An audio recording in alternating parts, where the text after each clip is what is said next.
Mercy me, we've done it yet again. Here we are. Bum bum bum bum bum bum bum bum bum bum bum.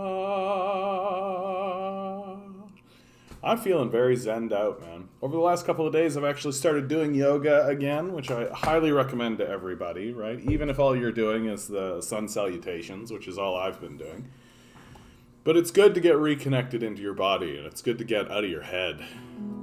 That's the thing that I've been really struggling with, is just being in my head, you know?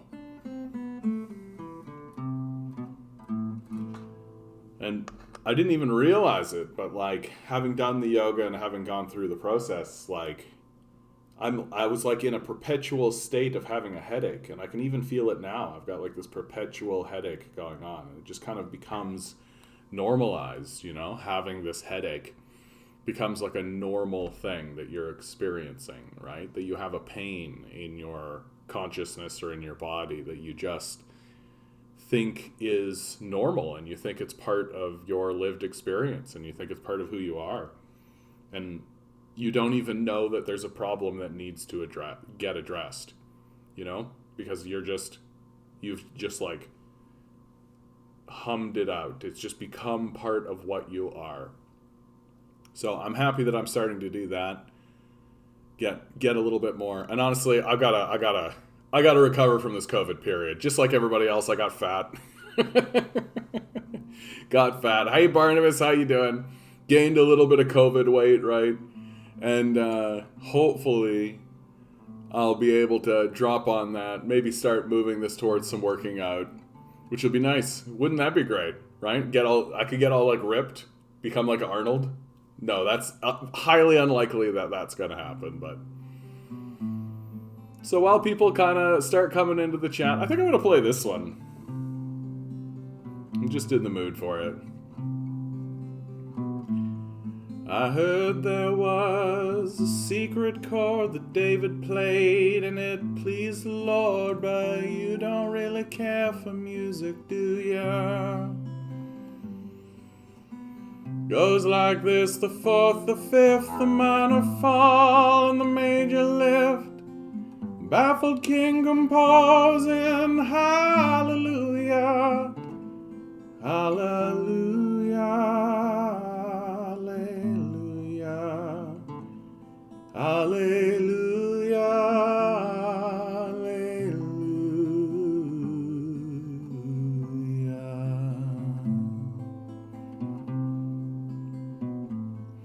While your faith was strong, you needed proof. You saw her bathing on the roof. Her beauty and the moonlight overthrew ya.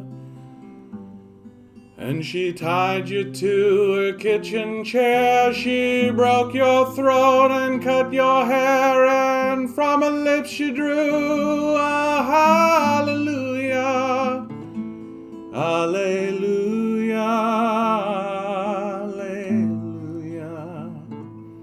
Hallelujah, hallelujah.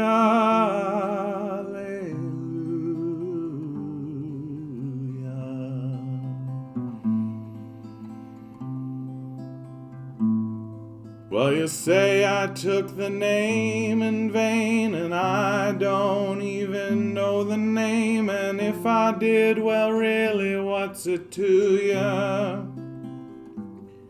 There's a blaze of light in every word. It doesn't matter which you heard, the holy or the broken.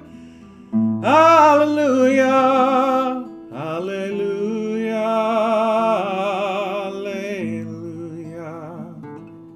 hallelujah, hallelujah.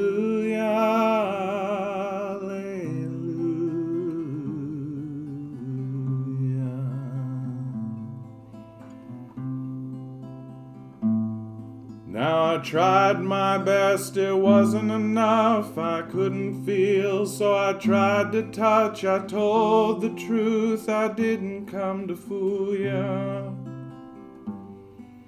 And even though it all went wrong, I'll stand before the Lord of Song with nothing on my tongue but hallelujah, hallelujah, hallelujah.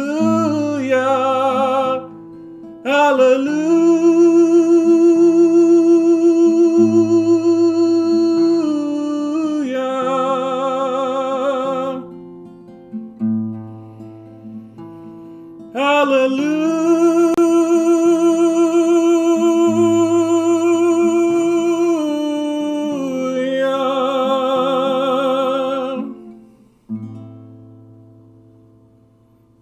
No need, you can just run from the Omicron variant now. Yeah, the Omicron variant, eh? That's got people up in a tizzy.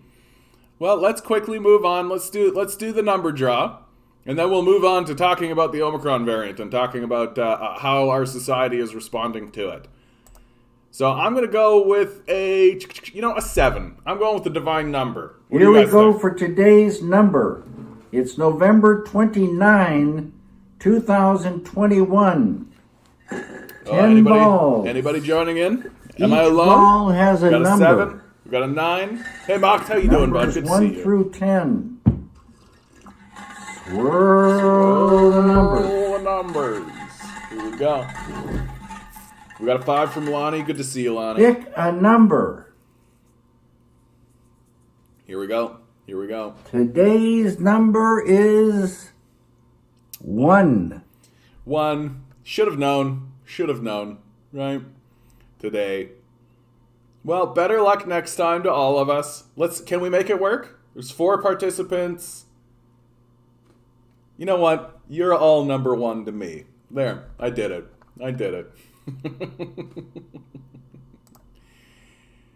So, of course, WHO official, right? Wouldn't be surprised if Omicron variant already in Canada. Basically, he says that, and almost the exact same day that comes out, 2 Ontarians who traveled to Nigeria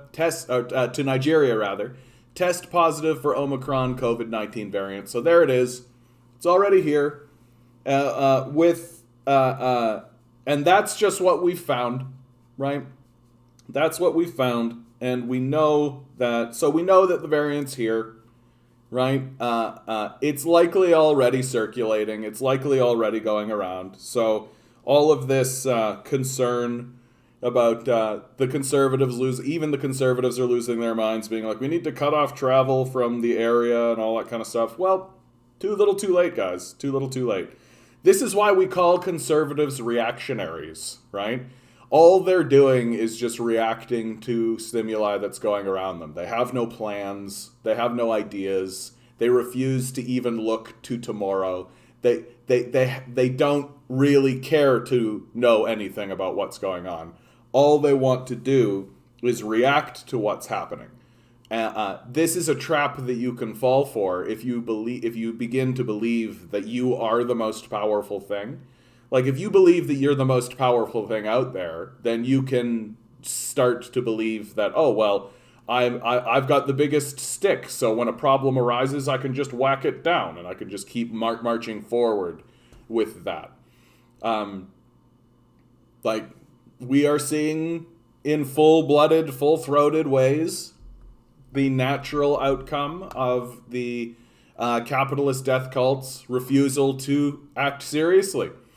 Right? Or I should be more specific with this statement. Its inability to act in a way to get rid of this virus, right? That if the capitalist death cult was to actually begin to operate in a way that would eliminate this virus, the first thing they would have to do is cede their power and authority. That the reason why this virus is going to continue moving around is because of the structure of the capitalist death cult itself. It can't actually, the two can't coexist with one another, right? Or, yeah, whatever. You understand what I mean by that. And we're starting to see voices even from the halls of power, from central corporate and state-run news media, state exactly what I have just said as cleanly as it can be stated, right? So this comes from The Guardian. This is by Larry Elliott. The Omicron variant reveals the true global danger of vaccine apartheid. Sharing vaccines with poorer countries is the right thing and the self-interested thing to do. The West needs to stop being so short-sighted. Mandatory face masks are back in England. The fear factor has returned. After months of assuming the COVID-19 pandemic was all but over, the UK government has imposed new restrictions in an attempt to curb the spread of the new Omicron variant of the coronavirus. Financial markets didn't wait for the announcement from Downing Street. It is far too early to know how big a threat the new strain poses, but investors assumed the worst as soon as the report arrived from Southern Africa. Share prices fell heavily, with airline stock the hardest hit as travel bans were reintroduced. Toughening up restrictions in the West in response to Omicron is a classic case of shutting the stable door after the horse has bolted, because for months the International Monetary Fund and the World Bank have been warning rich developed countries that an end to the pandemic requires poor people, as well as rich, to be vaccinated. Gordon Brown has been demanding action from the G7 and the G20 since the start of the year, pointing out that the West has been stockpiling vaccines it will never use, while people in Africa go unjabbed. The former Prime Minister's warnings have gone unheeded. At the World Trade Organization, attempts to secure a waiver on intellectual property rights so that countries such as South Africa can produce their own jabs are backed by the US, but opposed by the EU and the UK and Switzerland. Some rich countries argue that without patent protection, pharmaceutical companies would have no incentive to produce new vaccines, and that, in any case, poor countries lack the technical manufacturing expertise to turn the formulas into finished products. Neither the IMF nor the US is convinced by this argument, and developing countries will voice their anger at vaccine apartheid at this week's WTO ministerial meeting in Geneva. Whatever the outcome of the intellectual property row, it is already clear multilateralism has failed the test. If ever there was a time for some international solidarity, this was it, but the West has overpromised and underdelivered. Sure, rich countries in Europe and North Africa have rung up big bills fighting COVID-19 and are keen to reduce budget deficits, but penny pinching on vaccines for developing countries was always going to be a false economy. Either rich nations make it possible for poor countries to increase jab rates, or they have to seal themselves off from the unvaccinated parts of the world. The fact that the first cases of Omicron have already been reported in the UK shows how difficult it is to do the latter. While the first duty of any government is to ensure the safety of its own people, there are times when this can only be done by acting collectively, and this is one of them. Some problems are global in nature. Last month, the World Health Organization said less than 10% of the 54 countries in Africa were on course to hit the target of vaccinating 40% of their population by the end of 2021. Other variants are likely to follow. The argument in favor of donating more vaccines or waiving intellectual property rights remains the same as it has been since the start of the pandemic. The right thing to do is also the self-interested thing to do. That's true even in the best-case scenario, where vaccines provide protection against Omicron and the new strain proves to be less transmissible than currently feared. Why? Because while some countries, such as the UK, will try to adopt a wait-and-see approach, others may be more risk-adverse. Austria imposed tough new lockdown restrictions last week because its relatively low, by European standards, vaccine rate had led to a surge in the number of infections.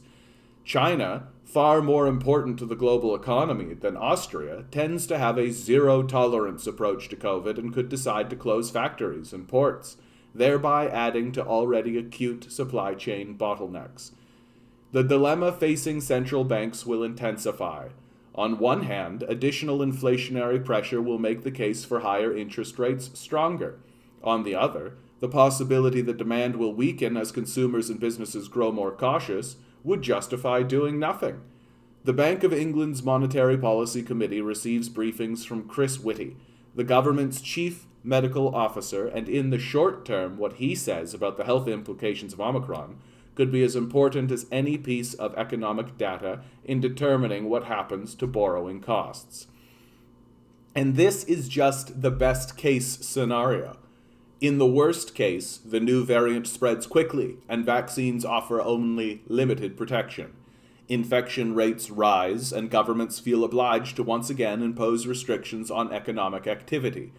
Whitty thinks the public will be less willing to accept curbs on their personal freedoms than they were in the spring of 2020, and he is almost certainly right. Those who have been vaccinated think that they live their lives normally. Many of the unvaccinated, the young in particular, feel the risk of them getting seriously ill or dying from COVID is slim, which it is. Another lockdown would not just be economically damaging, it would be ignored by many and a hard political sell. If the worst does happen, developed countries will only have themselves to blame, because they had it within their gift to prevent new variants from emerging. There is still time to do the right thing. Rich nations need to ensure vaccine targets and poor countries are hit. They need to meet their financial pledges. They need to stop stockpiling vaccines they will never use. They need to reverse aid cuts. They need to waive patent protection. They need to stop being so short-sighted, which is like asking a mule to fly, honestly. Like, this was an excellent article, well written by someone and impassioned, but ultimately Larry Elliott is a capitalist. And I'm seeing more and more of this idea floating around, that coming out of these capitalists, that we just need to have a bit more foresight, and we just need to have a bit more compassion. The capitalist system is incapable of foresight, and it's incapable of compassion. It literally cannot do these things. You are asking a psychopath to care, right? Like that is what you are doing.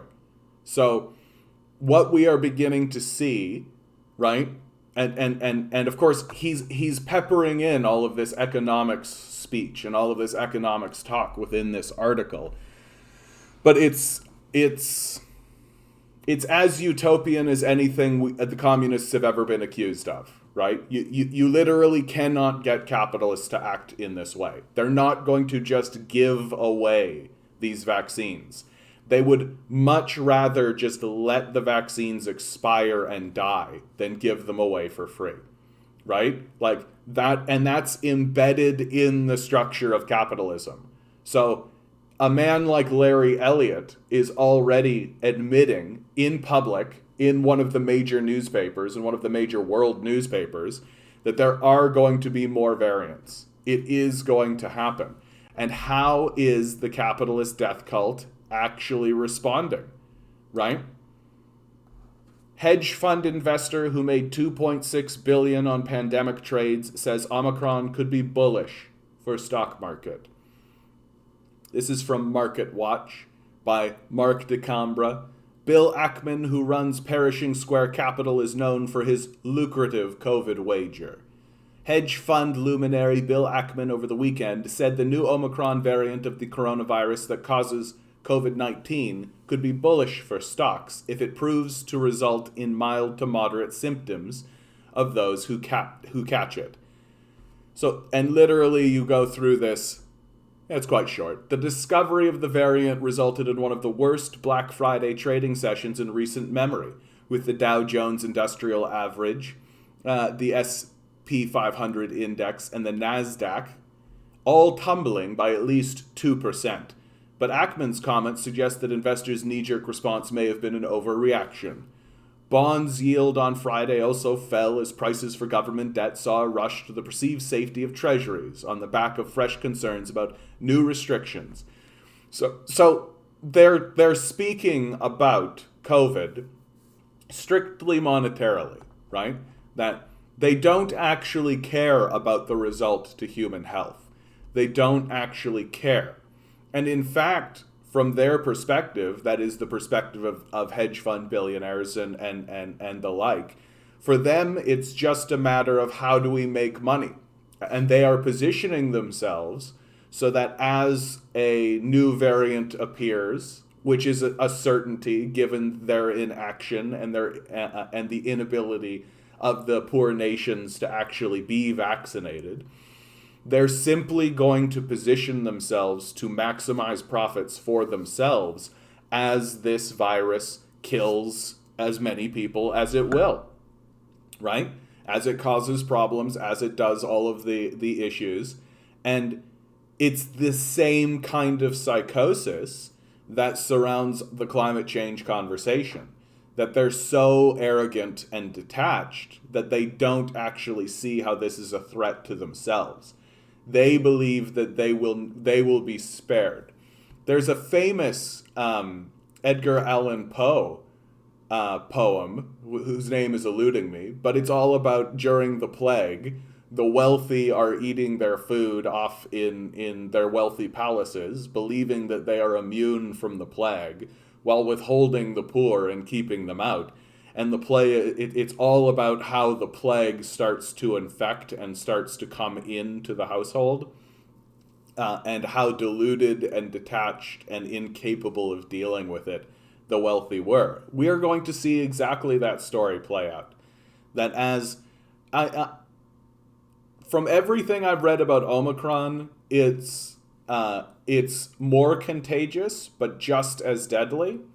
But all it's going to take is a kick up. So now Omicron becomes the thing, and then it's a kick up of deadliness, right? And I've even read articles saying that there's a possibility that the virus could be merging with HIV strains and things like this.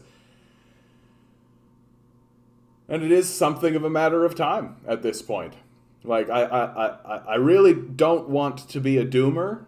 What's being called a doomer, right? I'm seeing lots of people who are responding to this doomerism. Kyle Kalinske recently had a really interesting thing, an interesting video where he talked about doomerism and how we still need to have hope and we still need to fight and move forward. And I think all of that is true. But we have to do so with the full light of what's in front of us. Statements like this out of The Guardian that are saying, like, we need to act this way, we need to act this way, it's childishness. It's just pounding on a drum and hoping anyone will actually act in the way they've never acted before, right?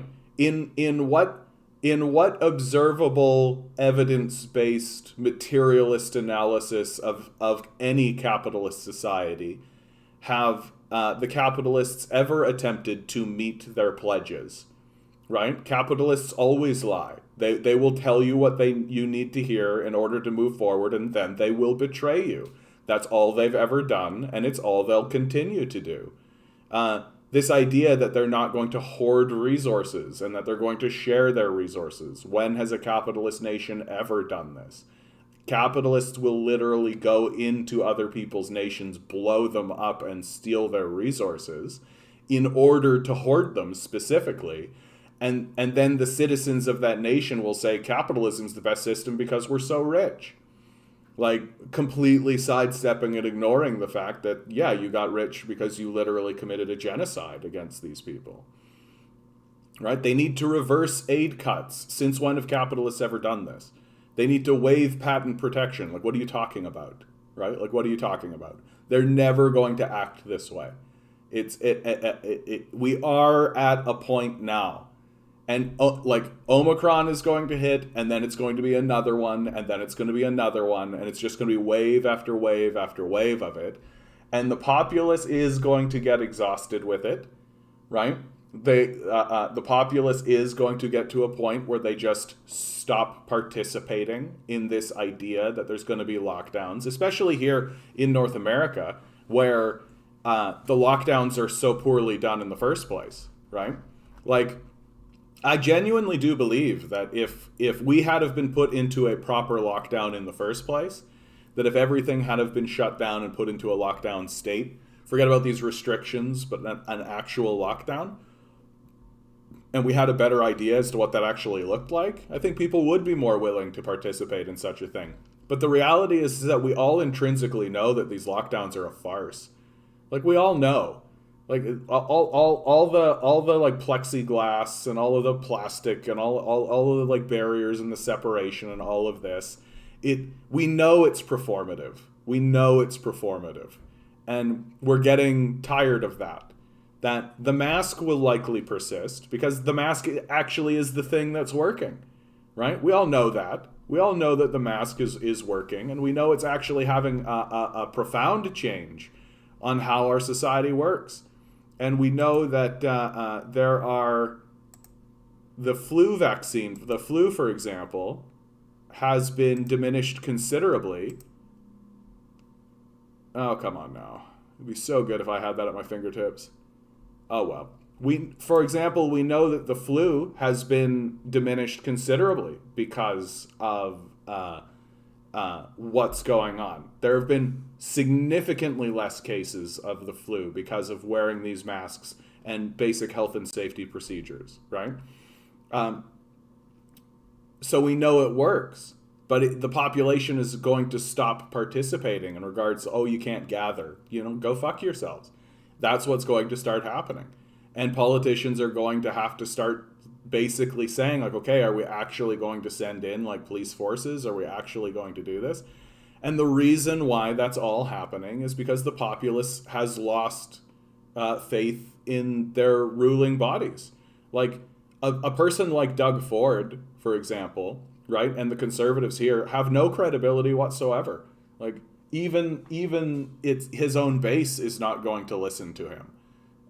Because everybody knows that Doug Ford operates exclusively to make money for himself personally. He doesn't care about anything other than that. And it just so happens that the people who support him think that that's good, right? Like, that's the prevailing ideology of the day.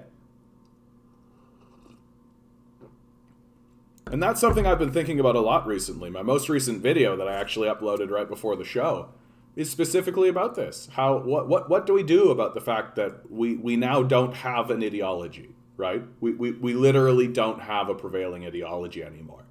That the ideology that used to send us forward, which is that chaos brings order and let's worship money, is obviously a farce. It doesn't work. It's without credibility.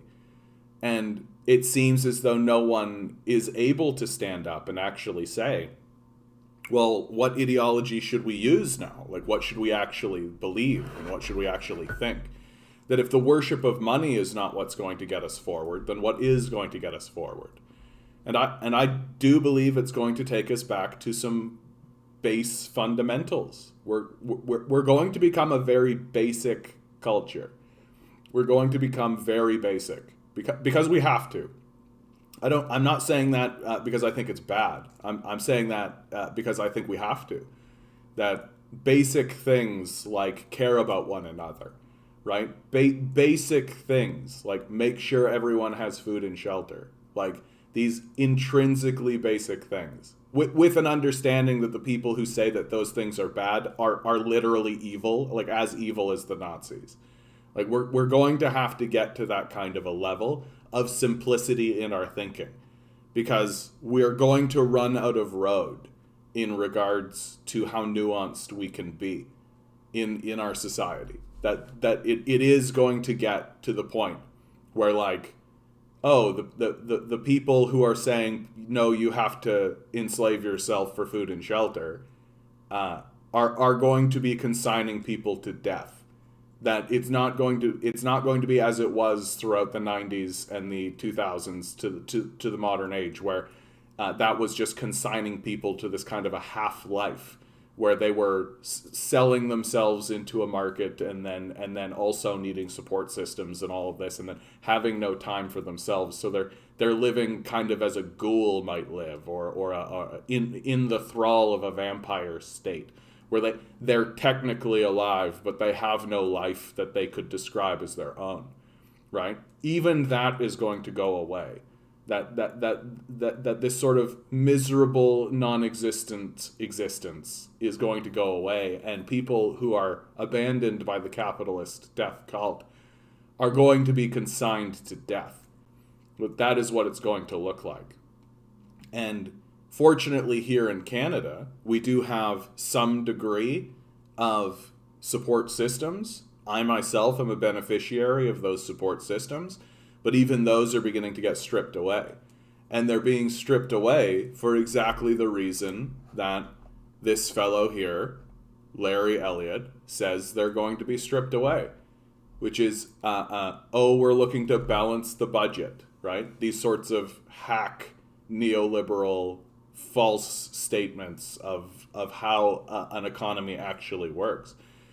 And meanwhile, you have the Bank of Canada here saying that the support systems actually helped, that the support systems actually aided us. If it wasn't for the support systems, our economy would be in a worse state than it is now. Right? Stimulus not the cause of Canada's inflation problem, says former Bank of Canada governor. Former Bank of Canada Governor Stephen Polis says government spending and stimulus are not to blame for increased inflation. I think that's not right, he said during an interview in CTV's Question Period airing Sunday. In fact, what the stimulus did was to keep the economy from going into a deep hole in which we would have experienced persistent deflation. King Ivan saying beard looking good. Thank you, King Ivan. From royalty, that's quite a compliment. I'll take it. And I also went to the salon and got my hair did, and so that this is looking very lovely now. It's not so wild man. I've kept it looking wild man on this side because I feel like that's in fashion. So it's thank you for the compliment, King Ivan. I appreciate that very much. And so here you have even the Bank of Canada admitting that the stimulus, what's being called stimulus, which I would call base economic sense, like you should have systems to get food and shelter to your populace, right? Like imagine believing that the government should not ensure the base survival of its own citizens, right? Like that's how hysteria based and how hysterical we have become as a people. That we genuinely have large segments of the populace saying no one should be responsible for ensuring the health and safety of the public. Like, it's an embarrassment. It's an embarrassment what we've done as a culture. That, of course, every single citizen should have their base necessities taken care of. And we're beginning to actually realize, like, we're starting to see anthropologists, social scientists, historians are starting to come out of the woodwork and are starting to respond to this hysterical idea of that we should abandon people. And they're beginning to say that, like, even ancient civilizations didn't act this way, right? Pick, like, the worst, like the Roman Empire. The Roman Empire, a place that's literally crucifying people in public, still guaranteed food and shelter to its citizens. Like, if you were a citizen, if you were impoverished, you still got a place to live and you still got a ration of food. Because even ancient empires understood that, well, if you impoverish huge sections of the populace and you make them hungry, then you're fomenting revolution, right? Or certainly fomenting war, right? Everyone is hobophobic. I like that quite a lot, actually. They'll donate to homeless people organizations, but vote against socialist policy. Yes, what you're describing here, King Ivan, is why the religious institutions are fraudulent. That the religious institutions themselves will vote conservative or liberal, or at this stage in the game, you can say NDP. But they won't actually organize in order to insist poverty be eradicated systemically. And then they will plead to the people they vote for who are maintaining the system of poverty, please give us some money. And then they'll get a whole bunch, and this is the grift, right? So they'll get a bunch of money from the conservatives and the liberals who might actually believe in alleviation of poverty. They'll keep the lion's share of money for themselves. Like, where do you think these cathedrals came from? And then take a small, tiny fraction of it and do performative action with it, like have a barbecue on Thursday or something, right? Or church services themselves are largely performative, right? They don't really serve a purpose. And anytime the churches are confronted, like when the Occupy movement happened, When the Occupy movement happened, there were large groups of homeless people who took over some of these cathedrals, and the priests resigned, right? Because they weren't there to help the poor. Like that's their stated reason. Like there's a poverty crisis. Well, I'll resign. So and this is across the board. I don't care how good your religious person is, or your priest, or your pastor, or your rabbi, or whoever. They are all fraudulent by definition. Because if they weren't fraudulent, they would be organizing street protests. They would be doing what Martin Luther King did. They would be surrounding the halls of power. They would be demanding a change to the structure of the society, but they don't do that because, like all other institutions in this society, they are parasitical. They have arranged themselves to benefit from poverty and homelessness. And like this parasticization of poverty and homelessness in our society goes down to even the governmental levels. The governmental institutions that currently exist in the society require homelessness and poverty, and in fact are completely incentivized to maintain homelessness and poverty. They're utterly incentivized in every way. That as poverty and homelessness increase, their budgets increase. So they get more money if there's more homelessness. So they have no reason to want to eliminate homelessness. They have no reason to want to ameliorate it. And in fact, if somebody did come in and say, we're going to eliminate homelessness and poverty as a reason, they would lobby against that because it would mean an end to their job. It would mean that an end to what they do, right? So every system, without exception, in this society is structured implicitly and explicitly structured to be corrupt and to be without validity. That's the churches, the banks, all of them. And here you have a situation where a former Bank of Canada governor is outright saying, no, the stimulus did was keep the economy from going into a deep hole, right? That it worked. And in fact, it would continue working. That giving regular Canadians money in order to get food and shelter, which is something I've been arguing for a long time, called a basic income, works explicitly. And so why is our political system incapable of acknowledging that functioning systems work, and then pass that legislation and make it permanent? It's because they're bought by a class of psychopaths. Like, and I keep seeing well-meaning people who are trying to find ways to move forward in the society, even if they're incrementalists, right? They're well-meaning, good people, but they refuse to acknowledge that we have been taken over by psychopaths who actually want us to die, right? Like, there's nothing more that can be said about this. I don't think you need more evidence, right? That it's very obvious that they are at least apathetic to the idea that we will die, right? I think that they actually, it's like a Squid Game sort of situation where I think that they are actually reveling in the death that they're creating. I don't have like the firm document to show that this is the case, but the existence of Jeffrey Epstein's island, right? The existence of this shows you how the wealthy think and how they act, right? And you can see how that is manifesting itself with the Ghislaine Maxwell case. How, as that case is moving forward, they're doing everything they can to ensure that that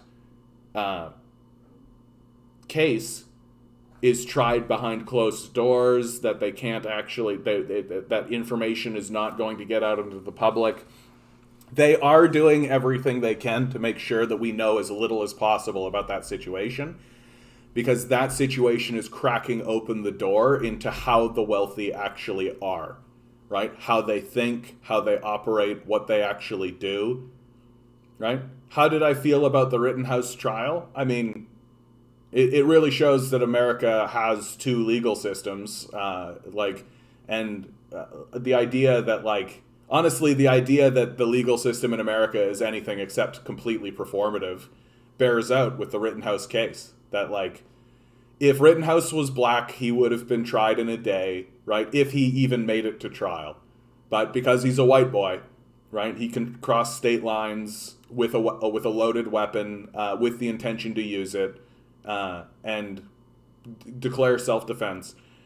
And the true outcome of the Rittenhouse case is that people are going to arm up, right? The left is arming. The left is arming because they know that people can just shoot them, right? So the left is arming itself, and this is going to seed the ground for a civil war, and the cartoonish effect of what has happened with Kyle Rittenhouse, how you've got like Matt Gaze and like it's just WWE shit at this point. Honestly, it like I've been saying this about American politics for a long time. It's just all performative. Like there's nothing there, right? Like it doesn't matter who's in place, right? It's just like wrestling superstars coming out talking shit, and then there's like an event, right? And in wrestling, the event is like them finally fighting, but in politics, the event is them voting, right? As if that matters at all. And then and then everybody goes behind the curtain, shakes each other's hands, and gets paid by the same guy, right? Like, and it's just about ensuring that the populace is on side. Which this is ultimately why I say, like, we need to erect new systems that exist outside of the prevailing system, because it's not actually a ruling structure. It's not meant to do that. It's far closer to WWE wrestling than it is to like an actual governing structure. And honestly, people are starting to like really understand that intrinsically. Like, I've got a great National Post article here that is, so the Liberals are proceeding with a digital services tax on tech giants. And the big whinge from the National Post, which is like the mouthpiece of the worst people in the society, is this is going to create a wedge between us and America. And my response to that, of course, is that wedge already exists. Like, America is a failed state at this point. Like, it's a collapsing edifice. It's a collapsing empire. We as Canadians must do everything we can to move away from them, or we're going to go down with the ship, right? Like, that's absolutely what's going to happen. If we attach our wagon to the American star, we're going to get dragged down with them. And we have to do everything. My complaint about Trudeau, well, of the many complaints I have about Trudeau, but the big one in this regard is that he's not being explicit about this. Like, he needs to actually start standing up and begging, like literally begging of the Americans to snap out of this hysteria that they are in, to start acting reasonably, to start acting rationally, to at least start caring about their own children, right? Like, and I don't mean like the children nation and won't someone think about the children. I mean, Joe Biden, will you please start thinking about your own children's survival? Will you, Joe Biden, care for a second, for even a moment, about the survivability and the outcomes for even your own children? Those are the statements that need to start coming out of the mouths of our leadership. And something like this, where we're driving a wedge between the Americans as they absolutely implode, it's going to be necessary for our own survival. Like, we can't keep hanging out with these guys. Like, we can't. Like, if you had a friend who was like America, you would have bailed on that friend a long fucking time ago, right? Like, that friend would have come over and been like, hey man, can I crash on your couch? And you would have like looked at your wife and been like, I'm sorry, bud. Like, she's not gonna let me. Sorry, bud. And he would have been like, whatever, dude, you're such a fucking sellout. Fuck you. And he would have like taken off or whatever. You would have done that forever ago, right? Like if you're in your late 30s or mid 30s, like you would have done that like when you were, 26. Like you would have done that 10 years ago. Like and Canada's starting to do that shit, and Europe's starting to do that shit because America has obviously like gone off the rails. Like the hysteria and the psychosis, the addiction to oil, it's just blowing the place apart, and it's going to keep blowing apart in big and significant ways, like significant ways. Yeah, a black person or a leftist would have gotten the Renhole. I don't get the reference. Sorry about it. I think the idea that I can bring a gun to a public area and shoot someone and not go to jail is horrible. Yeah. Well, and think about it. Like what they've done now structurally is that you can bring a gun to a public area, and if someone else has a gun, it essentially immediately means that you are instantly in a shoot-off with one another, and the person who shoots first is the winner. That's structurally how it works. That if you look at one another and you don't shoot, and you actually manage to walk away, that's kind of a win, but you can't actually guarantee that he won't shoot first, because the person who shoots first is the person who gets to walk away from it. Right? You can just claim self-defense. So you got to shoot first. Self-defense. He had a gun. Right? Like that's how it is in America now. That's the precedent. That's what's been set.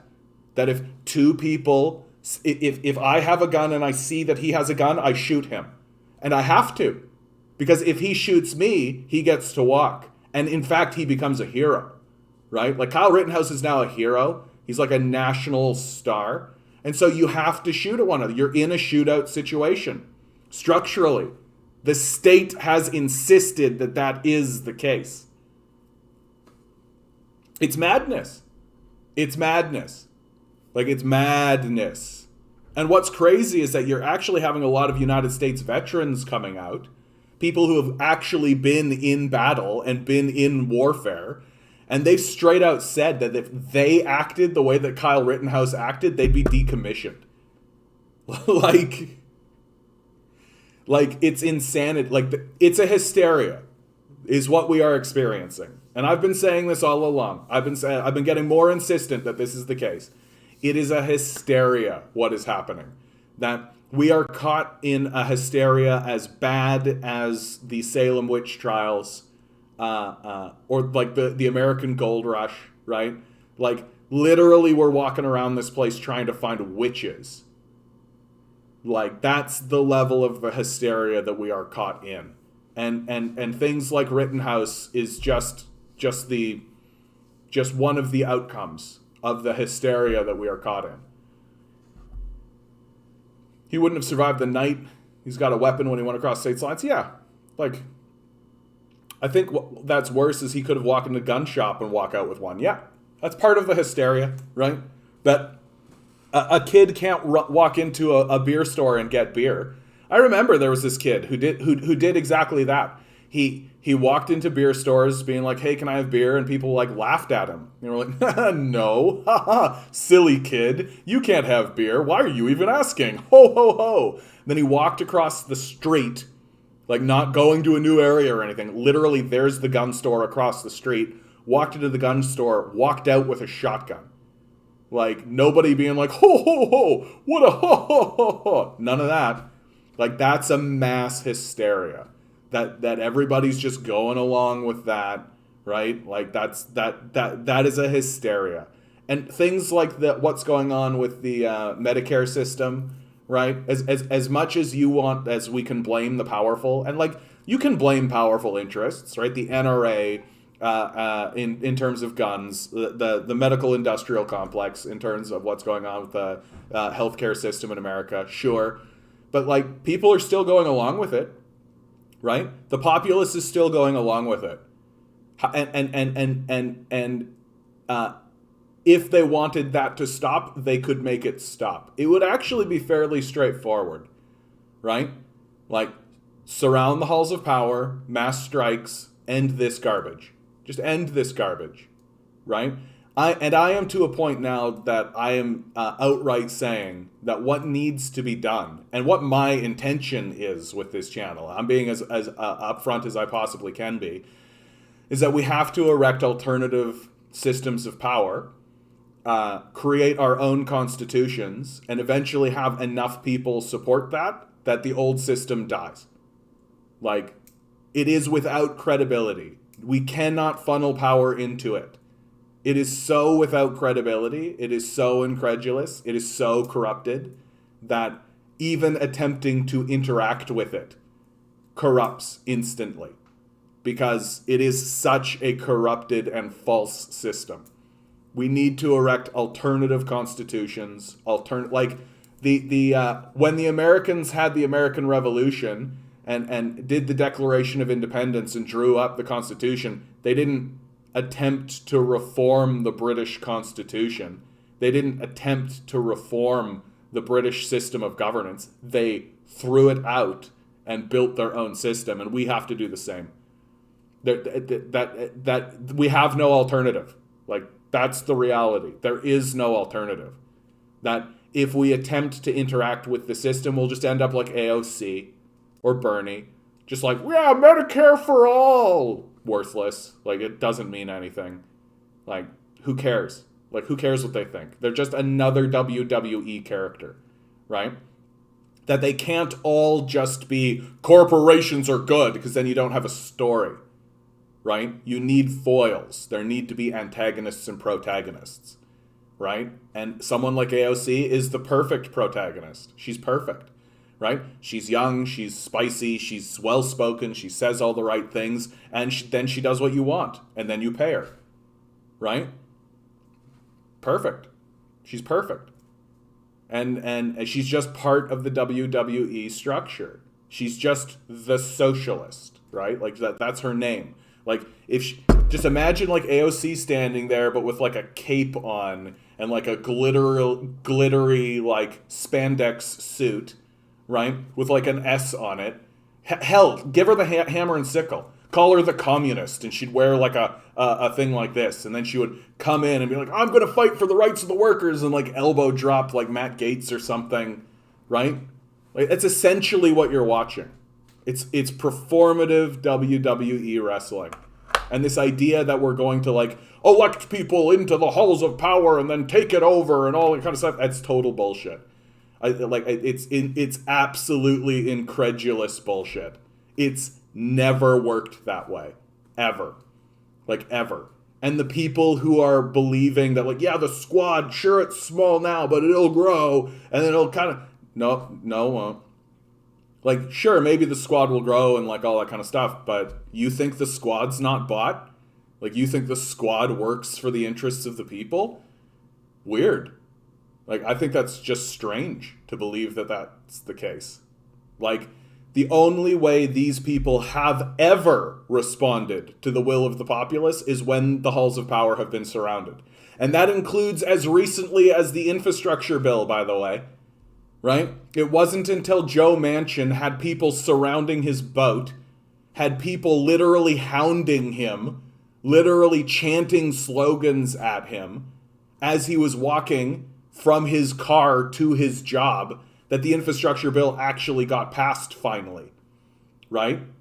Like, the system has never been, I will vote in a representative, and then that representative will go to Washington and fight for my interests, and they will do the right thing, and if we get enough of the representatives, they take over the halls of power, and then they vote and do a bunch of nice things for us. It's never once worked that way. Ever. In the history of America. Ever. Why? Because the system's not structured to be that way. The system is structured to be corrupt. It's structured to sacrifice all power to the wealthy, right? Explicitly stated in their Constitution. Read the American Constitution. Read it. It's built in. James Madison explicitly states that the purpose of the Constitution is to keep power within the wealth of the nation. He explicitly states it. Like, I don't know what you need to see. right? I don't know what you need to see. And the idea that we're going to vote people in and then they're going to reform it and it's going to be like, none of that's real. Like, none of that's real. It's the only way to get anything done in America is to surround the halls of power. And if you want to change that, which I suspect any rational, free-thinking person would, then you're going to have to get enough people to surround the halls of power, drop a new constitution, and say that this is the law of the land now. Which, incidentally, is exactly how it works. That if you get enough people to actually say, this is the new constitution, this is the way that we're actually doing things, and the international community will recognize it. That's exactly what happened in like all of the South American countries. Like they're redrawing their new constitutions. They're standing up with the vast majority of the populace being like, this is the new constitution. And the UN is just like, that's correct. Right? And then the old guard will like hold up the old constitution and be like, this is what's real. And they're like 10% of the population and nobody gives a shit about them. Except us in the case of Venezuela, where we're like, yeah, Juan Guaido is the leader of the country. Like, what the fuck is wrong with you? Like, what the fuck is wrong with us as a people? Like, if you're willing to stand up and say that Juan Guaido is the leader of Venezuela, then there is no lie that you won't tell, right? Like, there's no corruption you won't be willing to dabble in if you're willing to stand up and make that claim. So the whole thing needs to be redone. Like, it's unreformable, it's irredeemable, you can't change it. It was designed to be corrupt. It is corrupt. Like, it's acting as it's designed to act. Rich people get what they want. The rest of us go die. And the only way that has ever altered is if the people who are told to go die surround the halls of power. And then they get shit done. Like, is this the way that you think a country should be run? Is this the way that you think a country should be run? Like, we can't get the government to respond rationally to crises unless we force them to by surrounding the halls of power. Like, if this was an episode of Star Trek, what I was describing, that if this was an episode of Star Trek, what I am describing, we would be looking at it with, like, confusion. We would be, like, scratching our heads. When they surrounded the halls of power on January 6th, well, I mean, they invaded, first of all. So it wasn't really a surrounding of the halls of power in order to assert political power. It was just a bunch of kids essentially whinging, right? But it was an expression of the outrage that exists. And a big reason why that happened was as a expression of Donald Trump's own ego, right? That wasn't done in order to actually fundamentally change the power structure in America. It was done to, we're gonna coup, but it's childish. Like, that was not gonna work. Like, that's not how you actually do a coup, right? Straight up. It's just not how a coup works. It really was just a bunch of, like, QAnon people. What happened is a kid incited them and it caused the madness we had. No, I think they all knew that what they were there to do. I don't think they were there to surround. I don't think that they were there to do an encirclement. I think that they were there to do what they did, and they did it. Right? And it turned out being childish and ineffective because that group is pretty childish and ineffective, frankly. Like, I think that they're motivated. Don't get me wrong. Like, I think that the betrayal that those people are experiencing is real. I think that the heartbreak and the misery that those people are experiencing is real. Like, that's what makes me actually quite sympathetic of the right. Leftists really get down my throat for what I'm about to say. I'm actually quite sympathetic of what's going on the right. Because the horror that they're experiencing is real. And I actually think that many people on the right are having a much worse time of it than people on the left. That there's lots of leftists who are like college leftists, right? Who like are the children of professionals and like a lot of that going on. And so a lot of what they're saying is theoretical, right? That they're standing outside of the experience, analyzing it, right? Whereas people on the right are the people who have already been abandoned, right? The people who have lost their livelihoods, lost their land, lost everything, right? And are grasping at straws, right? And are just grasping at straws and have been abandoned wholesale by the system, right? So it's not an abstraction to them. It's not an abstraction to them. That's why the right was willing to do what they did on January 6th before the left was able to get organized and do something similar. Because to the right, it's actually happening. That to the left, in many ways, is just an abstraction. But it isn't to the right. So like, and of course they sound nuts. Like, of course because they're following like QAnon and like all these grifter types because they don't know who to trust and they don't know who to listen to. For God's sakes, they're throwing their chips in behind Donald Trump, right? The desperation is palpable. The desperation is palpable. Like they are, and I actually do believe that people who are on the right. This is a thing to remember, by the way, guys. Like here, I'm gonna say something, and it's gonna open a can of worms, and I don't give a shit. There is no such thing as left and right. Like there is no left and right. There's no right winger. There's no left winger. Right? It's just a way to explain like something that's actually quite amorphous, right? Something that's actually quite like malleable and changeable. But there's no actual wings, right? There's no actual any of this. That an individual is able to be moved and changed however the situation changes. And I hate that stupid grid you see where there's like the 4 colors, right? And it's like this, where are you on the political compass? Like it's total fucking bullshit to me. Like it's just a way to attempt to address something that is completely amorphous. And if you actually buy into it, it allows you to become tribal.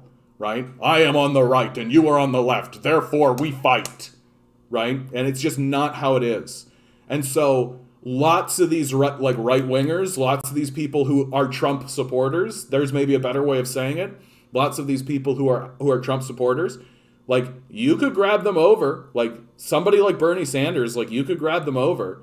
Right? If you started saying like, hey, yeah, everyone should have food and shelter. We should actually start giving a shit about one another. There's lots of people in the right wing who would be like, yeah, let's do that. Let's go. Let ride or die. Let's go. Like a lot of people who voted Obama, both times voted for Donald Trump. So like this idea that like I'm on the right and therefore I'm on the right and right wing, it doesn't actually exist. And there are a lot of people on the right that can be pulled over to the left. And especially like my favorite thing is you start actually talking to these like right-wing types and they like and you start asking them like, okay, what are some solutions? And they'll straight out lay out communism. They're straight out just like, this is what I want, this is what I want to see, these sort of things. It all makes sense to me. And I'm literally like, here's the Communist Manifesto. Oh, communism is the communist. And I'm literally like, but that's just like the words that just came out of your mouth is like a direct quote from this book. Like you should take it more seriously. And this is leading me down the line of like, how do we actually get people on the right, liberals and conservative types, to actually read the Communist Manifesto? And I think the way to do it is to say, like, when they go like, it's like, just say to them, how much do you actually trust your media?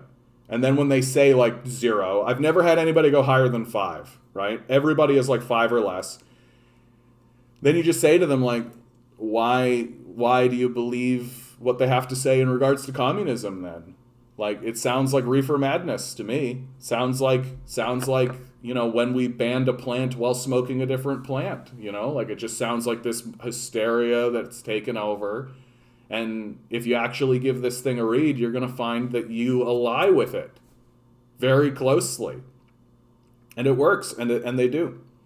And left populism it gets me excited very much, but the left's problem, I'm going to stop doing quotations. The left's problem is that they're too hesitant. We're skittish. We're skittish. Like, and for reasons, like, it's not nothing, it's not 0, but like, we respect we respect the COVID crisis, right? That's definitely getting in people's way. that people are doing all kinds of stupid things, right? That's Maupin said that. If you're opposed to abortion and gay marriage, I might vehemently disagree with you, but you're still my comrade. We need class struggle, not culture wars. Yeah, Caleb Maupin. Yeah, I think that Caleb Maupin, God bless him, right? I think he does good work. I think he's an intelligent man. I've listened to him a lot. Well, not a lot, but enough to know that he's on the right path. He's really trying to ensure, or trying to forge a path and trying to find a way to stop having the debate get co-opted, right? That for a couple of decades now, long time, the liberals have been able to essentially coast on pride flag, right? Little pride flag, right? And as long as that's the only thing you care about, as long as identity politics is the only thing that matters to you, then you'll never ever get into a conversation of class. And so what this ends up being is the reality that like liberals are completely fine with you being gay or trans or any diversity issue you like, right? They're all happy with that as long as you're doing the work for almost nothing, right? They are totally happy if their wage slaves are gay. They're completely fine with that. But if gay people suddenly started standing up and saying, and we want better pay, well, then suddenly they would find that they are on the wrong side of the liberals, right? That the liberals would suddenly become like hard-nosed fascists to those people. Like, and so Maupin, I feel, is fundamentally right. That if we keep allowing liberals and conservatives to draw the political lines exclusively on these issues, then they will always succeed in keeping us divided, that we will never actually overcome. It's straight up the truth. Like and that's the reason why I don't mind him saying it. That like, because it's true. And honestly, if something's true, then you gotta accept it. You've just got to accept it. And as long as we stay divided by these wedge issues that are consistently and constantly brought up specifically to divide us, then we're never going to get anywhere. Like, we're never going to get anywhere. They're always going to win. They're always going to win. And if we start dropping issues like abortion and gay marriage and all this kind of stuff, like if we start dropping those, they'll find others. Right? The goal is to divide the populace. Never, ever allow us to come together as workers and work together on a single issue. Like, just never let that happen. And is it scummy and is it gross and is it shitty? Yeah. Yeah, obviously. Right? But, like, we're fighting against, like, psychopathic demons. Like, what do you think's going on? Right? Like, vampires are going to do evil shit. And like, if once you recognize that you're fighting against fucking vampires, like, you gotta all get behind the fucking holy water, man. Like, you gotta do what you gotta do to kill these fucking vampires. And it's gonna be messy. Like, it's gonna be messy. There's no way about it. There's no way about it. That's like, that's democracy, man. Like, it's going to be messy. And I am seeing people, especially leftists, who are using this as a platform to try and demonize Caleb and try to dismiss or cancel him, right, and all this kind of stuff. I think it's a huge mistake. It's a huge mistake. Maupin is an ally, for sure. Like, for sure. And, like, should we fight for abortion and gay marriage and all of those things? Yes. For sure. Right? For sure. Should we do that at the exclusion of other workers? No. Not right now. Not right now. Like, we have to topple this structure. Like, it has to topple. And we're literally gonna, like, march to the grave and have this whole fucking place burned down because one guy's, like, flying a pride flag. That's really what's happening? Yeesh.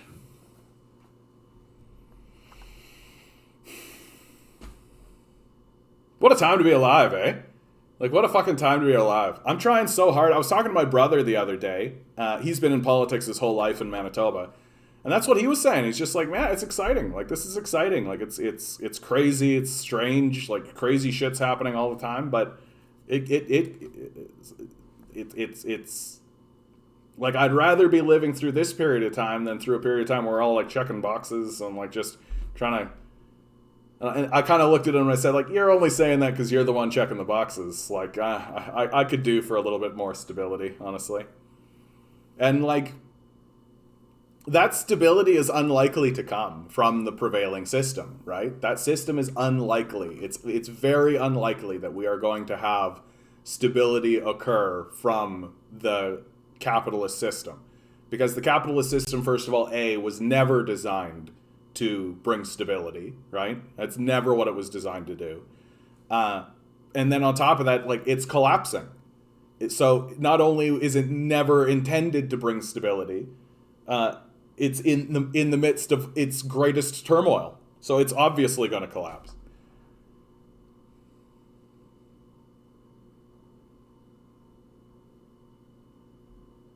So, like, we have to do what we have to do to ally the workers together and to bring people together. And, like, you saw this with the Occupy movement and the Tea Party, right? That those two movements actually did start to figure each other out. That was manifesting itself in that the occupiers were saying that the problem is corporations, and the Tea Party was saying that the problem is government. And then the occupiers figured out not pretty quickly, but they figured out eventually that actually the real problem is these two forces have amalgamated. Right? That the government and the corporations have merged together. That's the real heart of the issue. That there's no separation between these two spheres. And not coincidentally, once the occupiers started to figure that out and started to talk to the Tea Partiers about it, and the Tea Partiers started to be like, okay, that's when the encampments get cleared, right? And like, the encampments would have always stayed put if they had have remained politically inert, right? If they had have just been politically inert, right? Just been kind of like this weird outcropping where like people lived and all that kind of stuff, and there was all this kind of crazy stuff going on or whatever, they would have been left alone.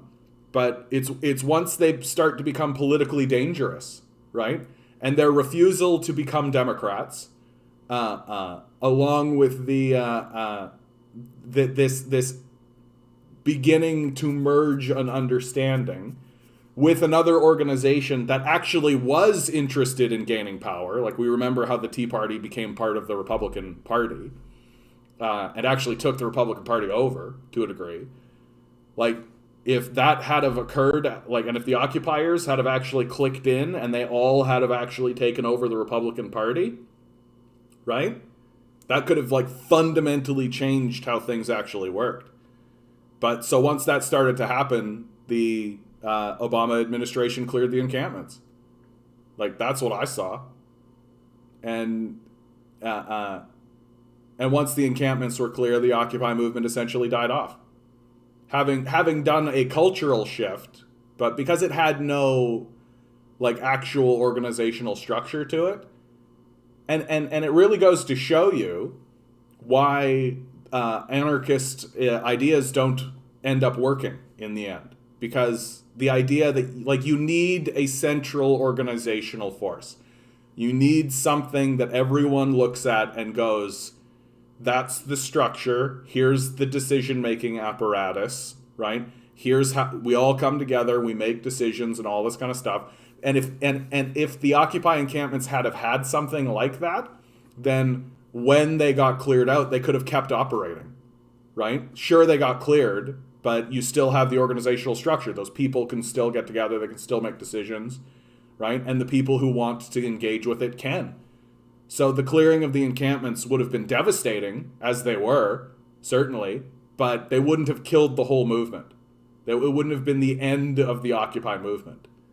That's the lesson to pull out of the Occupy movement. That if you want those sorts of things to happen, you have to have a centralized democratic structure already in place. And for that, I highly advise that we look to the works of Lenin and Stalin and Trotsky, because they created a communist party system that allowed them to foment a revolution and then maintain it for a time. A lot longer than the Occupy movement worked, right? So, like, is any of this going to happen? I don't know. Leftists are too finicky, honestly, which makes sense. Hey, Alex, how you doing? Love you too, bud. They're too mistrustful, right? We've all been damaged. We're all betrayed, right? And so we always look at a with a kind of like an eye, like a skeptical eye at one another, because that's what we're doing to everything else. And it's our greatest hurdle. It's our greatest hurdle as leftists. Do you need a vanguard? Why am I blanking? Why is my brain doing that? What is a vanguard? Why is my brain? Yeah, no, you always need a vanguard. I kind of knew that was the case. I don't know why. Like, you will find that there are people who are the vanguard, right? Like, it's not that you will point at someone and say you are the vanguard and that is like a strategy. You'll find that there are just people who are that, right? That's just what they do. And like, I know people who literally are like on the streets almost every day, and right, they're sending me information and like sending me all kinds of stuff, and they're like literally like making connections with other people who are on the street. Like, yeah, that's your vanguard. Like, there are people who are warriors. There are people who are intellectuals. There are people who are these things. But we've got to start creating a formalized relationship and a formalized understanding with one another. And there are, like, and what I'm seeing is I'm seeing a lot of, like, I'm seeing organizations pop up that have formal structures of their own, but seem unwilling to actually move together and come together and create formal structures with one another. And hopefully that'll be the next phase of this, right? And a lot of times, like, groups alienate one another, right? Groups, and there's like alienating language built into everything they say. And it's just like, it's very frustrating. It's very frustrating. Like, we really need to be like coming together to create this like firm structure, and we just kind of get in our own assholes a lot of the time. And because there's a lot of passion and there's a lot of certainty. The certainty is what kills me the most. Like, there's not that much you can be certain of, and I wish that we were slightly less fundamental about a lot of things, because like, there's a lot of hero worship as well. About like you've got like the Leninists and the Trotskyists and the Stalinists and the Maoists and the Dangists, right? And they all kind of bite at each other. And I'm literally just like, you get that these guys are people, right? Like, you get that they're just like dudes. Like, they're not like ephemeral gods, you know? They are completely fallible amidst trying to erect an enormous experiment. Like a revolutionary project. Like, yeah, people are going to make mistakes. I just like, yeah. But I think it's because we've been so trained to fight the capitalists, right? And that, like, if you are a leftist, your experience is fighting capitalists and then finding allies who ostensibly just agree with you, right? With not that much nuance, right, in that conversation. And you fight back against the capitalists, and then if another group of leftists come and they challenge you on something, right, instead of taking the position of like, oh, here's another person who ostensibly agrees with me, we're under the same umbrella, and they're just challenging me on like a technical point or any of this kind of stuff, and we can have that conversation. Instead, you meet it with the same energy that you meet the challenge of the capitalists. And that's to me the kind of the fundamentalists, the fundamental issue of what's going on with the leftists. Well, and honestly, Alex, like I'm not gonna sugarcoat it. Like it's the Trotskyists are the ones who have that reputation. They're the ones with that reputation. Like I've talked to lots of Maoists, I've talked to lots of Dengists, lots of Stalinists, lots of Leninists. Like I've talked to lots of people who are about Xi Jinping and all this kind of stuff. And universally, the group that they kind of like all go like, ugh, is Trotskyists. All of them. So it's and like, don't get me wrong, I think the Trotskyists have a really have some really interesting things to say. I just worry that it's alienating, that there's a lot of alienation that's coming out of that. Hope you're well too, Onward. Hope you're well too. And like, it's confusing to me. It's confusing to me because the goal is the same. Like we're all working towards a revolutionary project, and Trotsky is very useful to read in terms of revolutionary projects. Like his writings are very useful, but it's there's always this kind of expectation of betrayal because of how it went down with Trotsky. You know? And like Trotsky himself was fairly fundamentalist and fairly like he couldn't accept defeat. Like that was his sort of fatal flaw. He couldn't accept defeat. And he did. He was defeated. He was defeated politically by Stalin. Like, and it's not like Stalin did something underhanded, right? Like Stalin beat him, and that's how it went.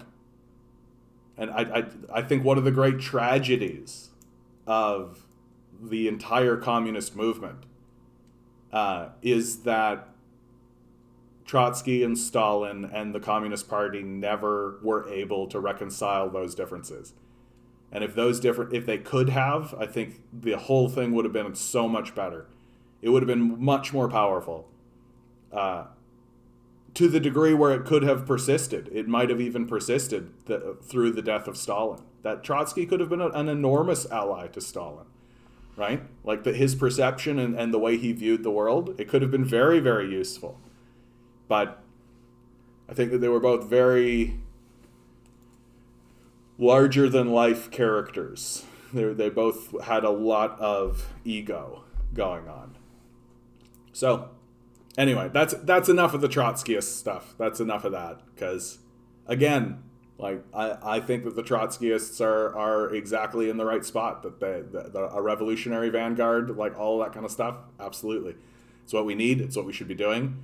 I just worry that there comes with it the cost of alienation, and that could be the thing that holds us back. Like we really can't afford to be purists. Like we really can't afford moral purity right now. Like we can't.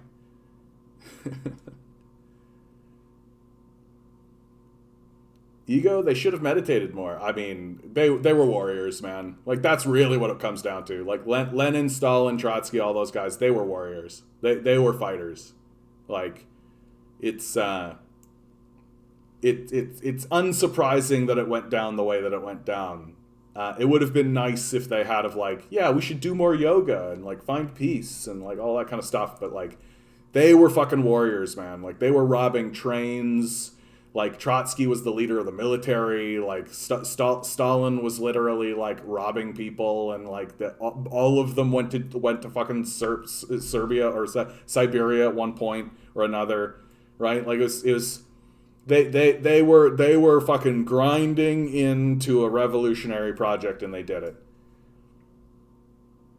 Do you think the revolution should take place in the imperial core first, or are you more of a third worldist? Honestly, it's all good to me, baby. It's all good to me, baby. Like can I say both? Can I say both? Like I'm not a fundamentalist. Like I'm not. Like the only reason why I think it's weak in the third world is because the imperial core will invade it and destroy it, which we've seen, right? We've seen that over and over again. How if like Thomas Sankara, is that his name? Like, he was a socialist who came up, took over his country. We fucking killed him. Same thing of like Gaddafi, right? And all throughout South American history, right? They elect socialists, they attempt to do stuff through socialist means, and we destroy them. So, like, in terms of its effectiveness, it hasn't been terribly effective to do it in the third world, what's called the third world, because we destroy them. Sankara, that's right. And but at the same time, I mean, like, you gotta try, like, you gotta fucking do it, like, you gotta fight. And now we have this hope of beginning this revolutionary project within the imperialist core, because honestly, the capitalist system is weak. It's not going to be like, they are explicitly going to have to maintain it through force. Like, that's how weak it is. Like, the dark, shriveled, dead heart of capital is going to have to surround itself with military aperture. And eventually the military aperture itself is going to start being like, why are we protecting this? Yeah, Dave, I think you're right. Dave, were you the one that had me look at the Tony Seba, the new one from him? Yeah, ideally it would happen in both places at once, of course. But, like, you can't control it. The best you can do is sort of, like, nod your hat and hope it works. That's the best you can do. Ugh. I do want to read this one, because I actually think that this is interesting. And then I'm going to talk about that, Dave. A Liberal government intends to proceed with plans to implement a digital service tax targeting tech giants, potentially within the coming weeks. A spokesperson for Finance Minister Chrystia Freeland, Nazi collaborator of course, confirmed the government will move ahead with legislation finalizing the enactment of a digital services tax. A government source said the release of draft legislation or some type of consolation is a probable next step and will likely come before the end of the next year. The Liberals promised the tax in the 2021 budget, saying it would bring in $3.4 billion over the next 5 years, like literally a drop in the bucket. Yeah, 3.4 over 5 years. Like, these tech companies are making like hundreds of billions of dollars a year, like 3.4 billion. So we're talking about like a tech service tax of like 0.000001%. Like, it's almost nothing. It's aimed at large companies that operate online marketplaces, social media platforms, and earn revenue from online advertising, the likes of Amazon, Google, and Facebook, as well as Uber and Airbnb. But then, in Ontario, the Organization for Economic Cooperation and Development reached a deal on a multilateral tax approach for a global minimum corporate tax rate of 15%. Isn't that cool? Isn't it cool how these corporations have become so powerful that we have to create federated bodies in order to fight against them? Isn't it great that we've let these organizations exist in the first place? Isn't it super cool how we have allowed individual private owners to become so powerful that we have to have like inter-nation trade organizations to deal with them? It's almost like capitalism is a fraud.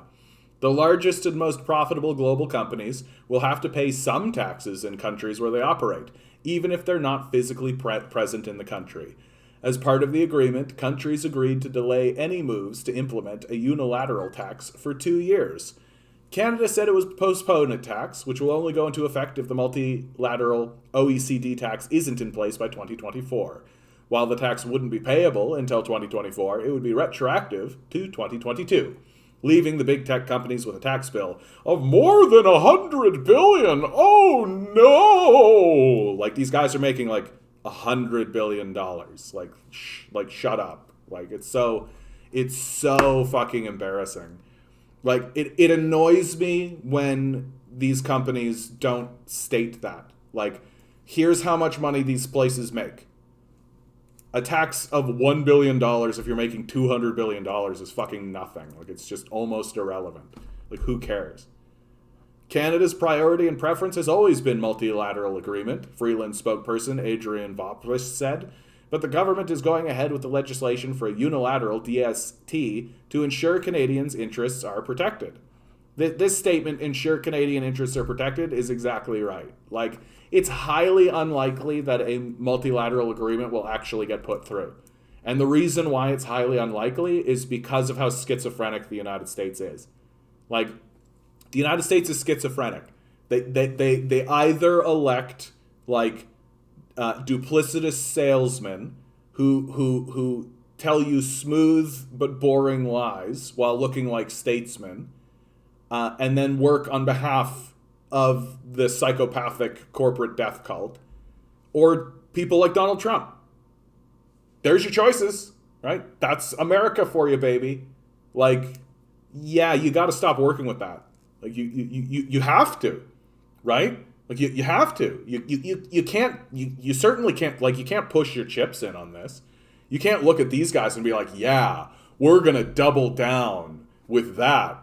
Like, maybe you can create some agreements and some arrangements and some that kind of stuff, right? But I would definitely be like, hailing, okay, buddy.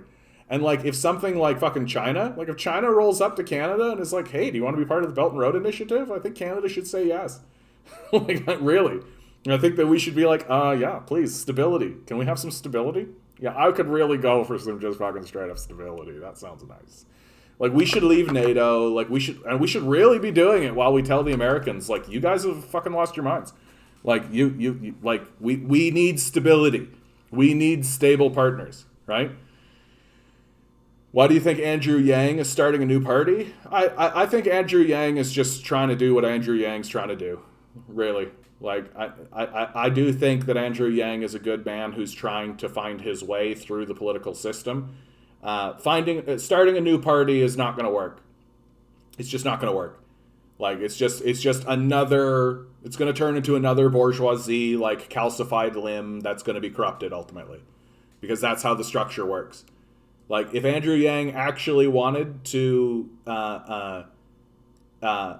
be a meaningful figure in American politics, he would become a revolutionary, right? He would drop a new constitution. He would surround the halls of power, right? But he keeps trying to buy in. That's the problem. He keeps believing that we can just, like, reform it. It's not going to happen. It's not going to happen. So, like, I think he's trying to do good stuff. I just kind of wish he'd read Revolutionary Theory. But, I mean, we're talking about America. Yeah, that's just it. He still believes in the system. He still believes that, like, oh, we just need to agree on it. Like, that's what it is. Like, he fundamentally, like, the fundamental core of the flaw of his thinking is that, no, we all do just need to agree. Right? We just need to agree. And if we can all agree, then we can move forward. It's like, literally, the system is not designed that way, dude. And I think, Dan Boxes, you might be onto something as well, right? That it's just good to be a public figure, right? It's just good to be a public figure. And as long as his name is still in the works, as long as, like, it's kind of like what's happening with Jagmeet Singh. Like, I don't actually think Jagmeet Singh cares about becoming the Prime Minister of Canada. I think he's happy to just be the leader of the NDP, right? Because it's a position that gives him a certain degree of authority and a certain degree of respectability in Canada. It opens doors for him, right? But he doesn't necessarily care about seizing power, right?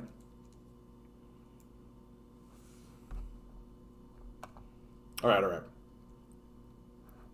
I think the U.S. would view this as a step backwards, said Mary Scott Greenwood, CEO of the Canadian American Business Council. I also think it comes at a fairly precarious time in the bilateral relationship. She said it's also unclear why Canada would go out of its way to signal that you don't have confidence in your OECD partners, because we don't have confidence. I actually think we should not be signaling.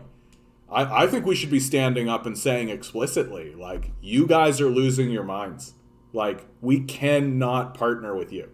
Like if America was like a person who came into like an episode of Shark Tank, like if the judges of Shark Tank were like Canada, the EU, and like, I don't know, like UK. Let's say UK is his own person. So you got the three, right? Canada, the EU, and all that. Because America doesn't care what South America, Africa, China, or the Middle East has to say about anything, right?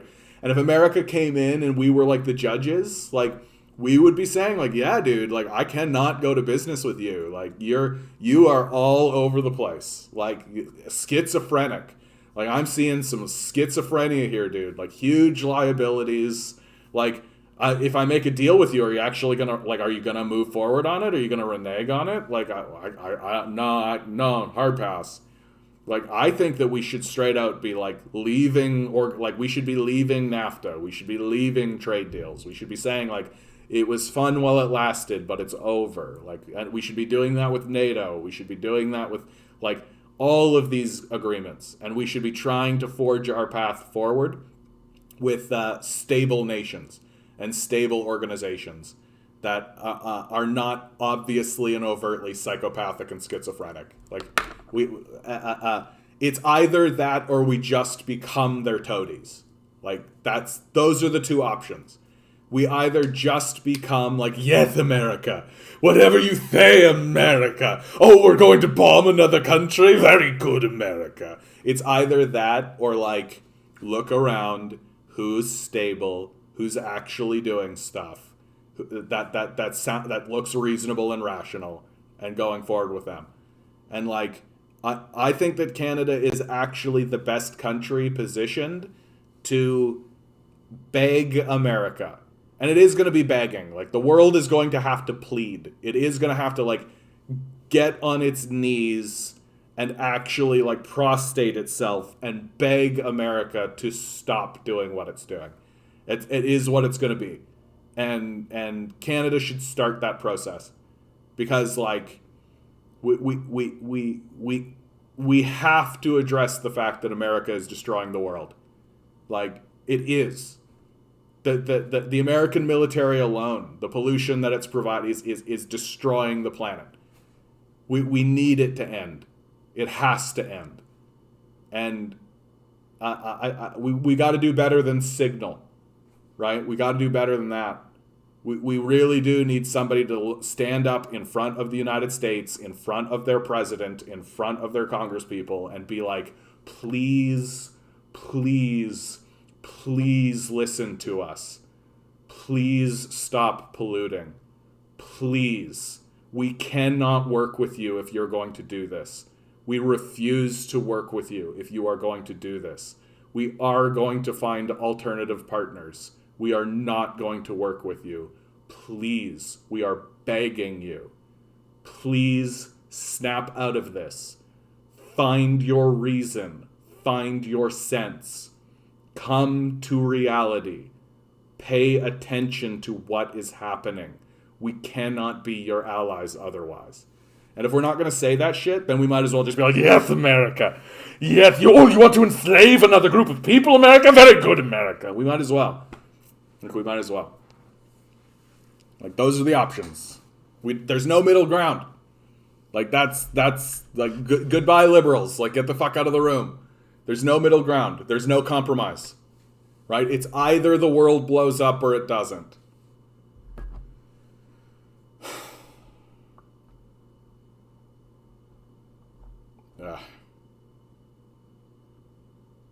I rather like being that Renfrew character, by the way. Just on a lighter note, this guy who's like, yes, what, yes, master, what, oh, of course, master, yes, yes, oh, I'm so sorry, master.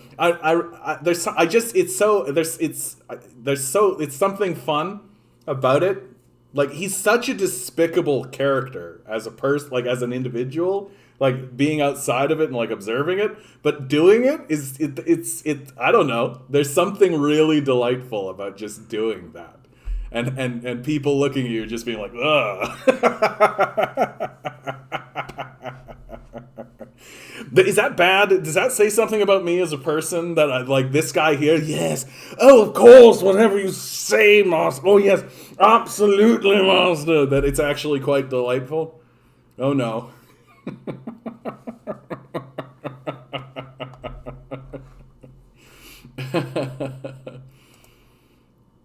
So, from the Jacobin, right? This is by Luke Savage.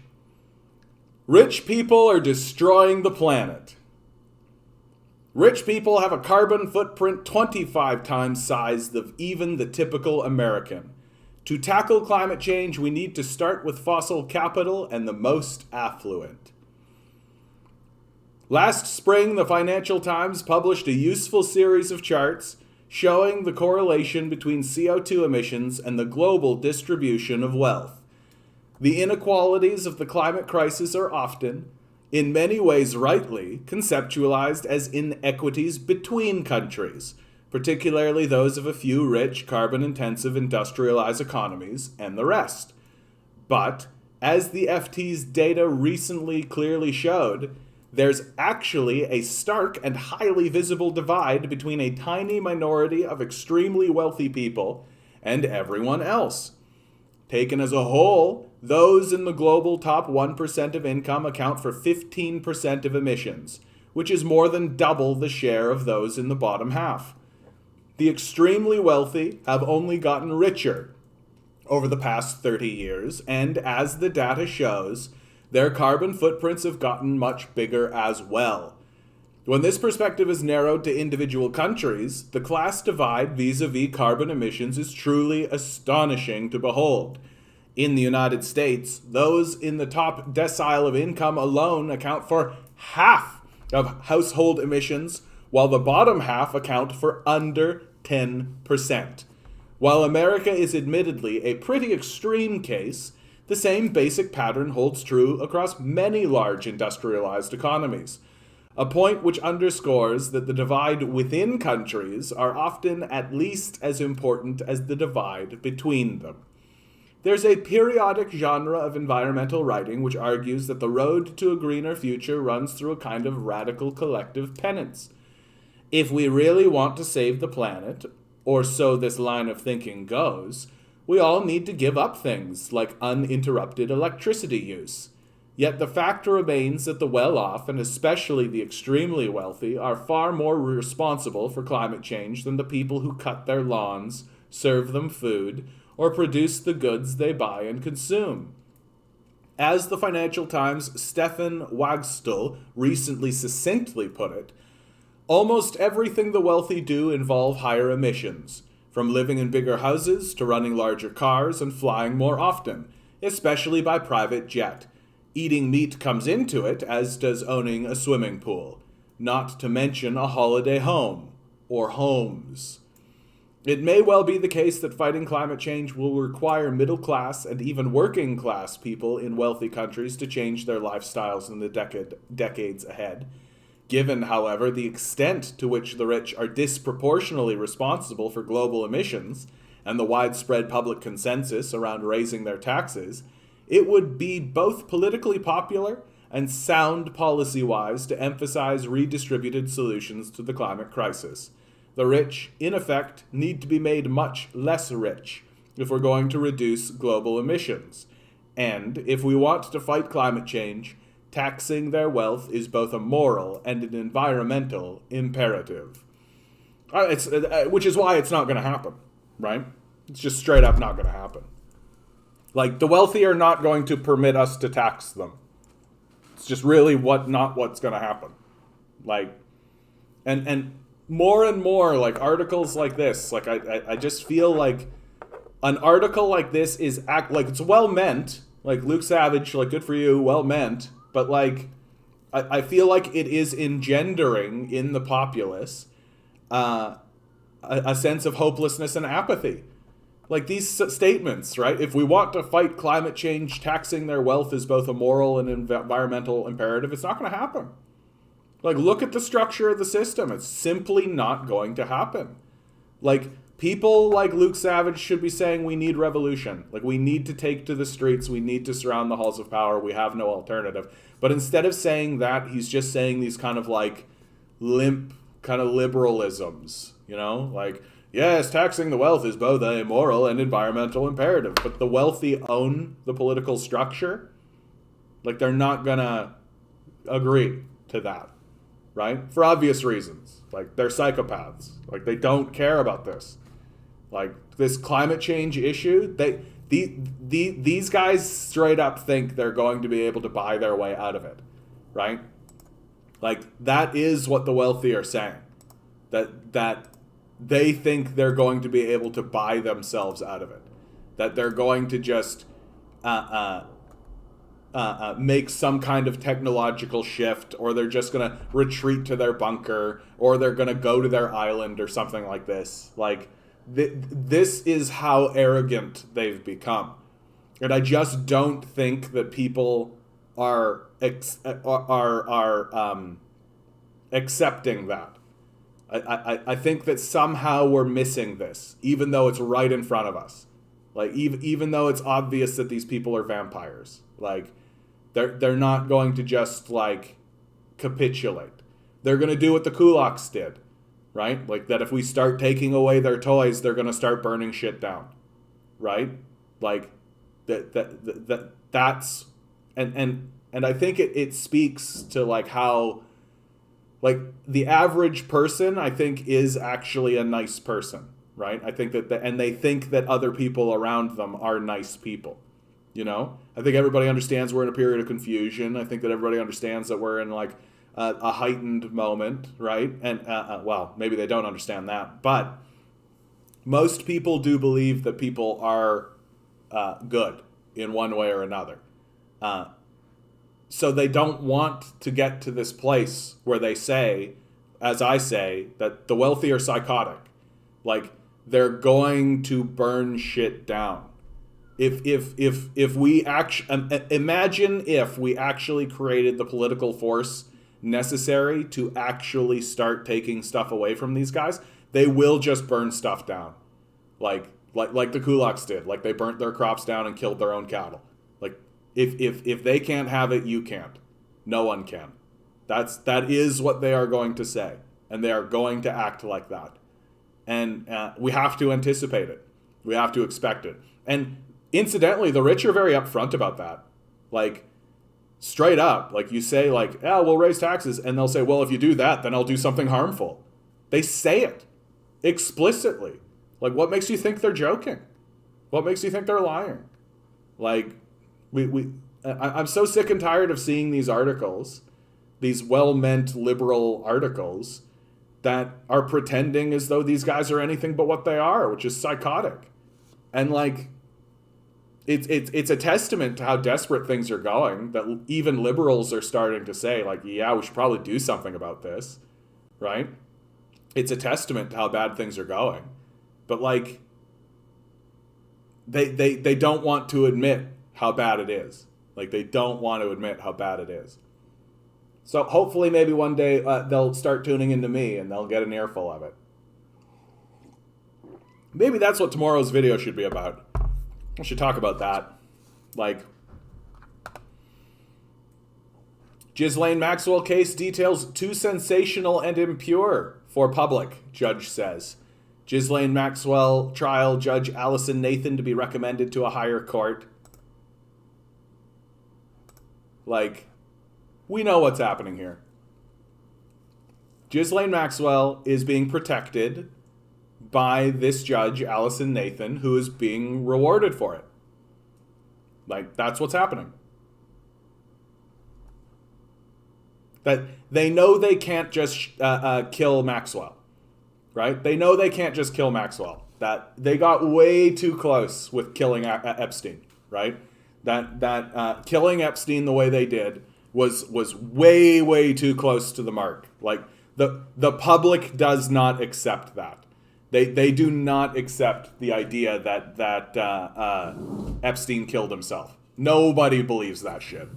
Nobody believes that shit. I haven't met a single person. I haven't even seen online people attempting to defend the idea that Epstein killed himself. Like, Epstein fucking was... that was an assassination. He was executed. For sure. Because, like, he for sure was going to divulge everything. Like, if it had gone to trial, he for sure would have just, like, yeah, this guy was there, this guy was there. He would have named names. Absolutely.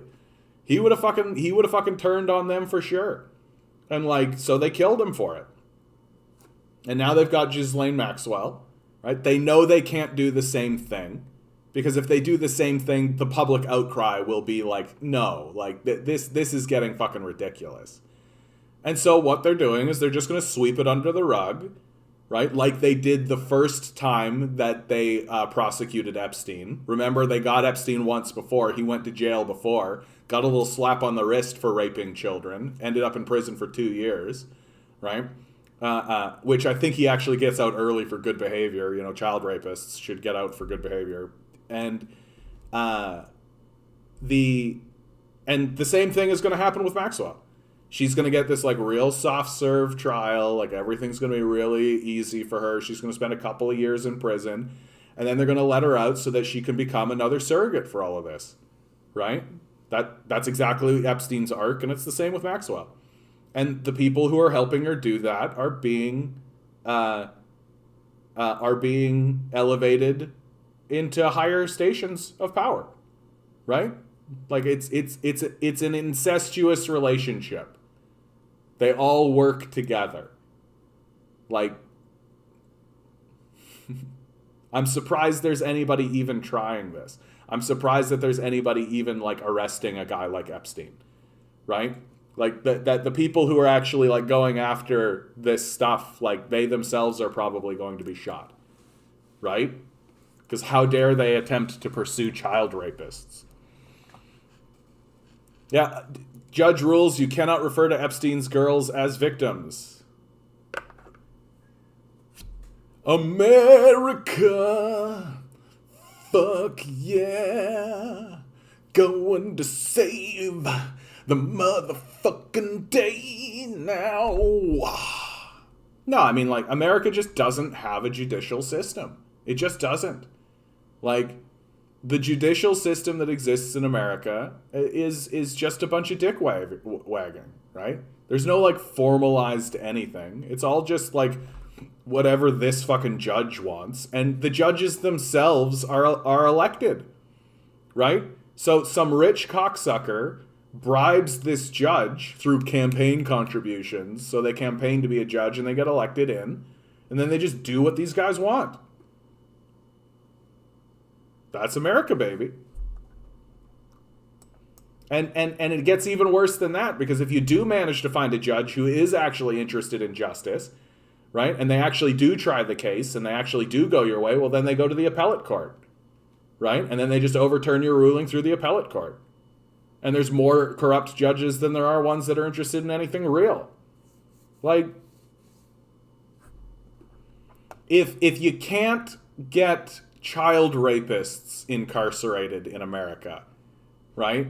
Like, you could... So, for real, in the United States of America, you can kidnap children in order to sell them into sex slavery while simultaneously taking a gun and shooting people in the streets, and no one's going to stop you. Unless you're black. Wah, wah, wah, wah, wah, wah. Man, there's just a little part of me that's kind of like, let's, can we get this thing fucking, can this thing, oh, there's a little bug. There we go. Can this thing collapse faster, please? Can we please? And, like, the fastest way for it to collapse is for all of us to get into the streets. December 15th, 2 p.m., Yonge and Dundas Square. Come to the protest, please. That would be lovely. It would be so nice if you were there. A nice Christmas protest. That would be good. I actually think that we should go to Doug Ford's house on Christmas. And, like, really piss those people off. On Christmas. Like, ruin their Christmases. I really think we should be ruining their Christmases. I think that's what we should be doing. I don't celebrate Christmas, so... Yeah. America. What are we even doing here? Yeah. If a provincial election were held tomorrow, which party would you vote for? This is in Ontario. So a bit of Ontario news. And you can see, like, what crazy shit is going on here, dude. Like, look at this drop that happened with the NDP. Just like, boom. And then, like, a jump up, right? And the Liberals are just like, oh, my God! Like, nobody knows what the fuck is going on. Everybody is losing their goddamn minds right now.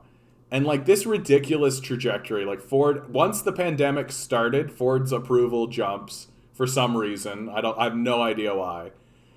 And now that it's like kind of edging off, people are like, oh yeah, this guy's a fucking nightmare. And what's ridiculous about this, in my view, is that the liberals are in second.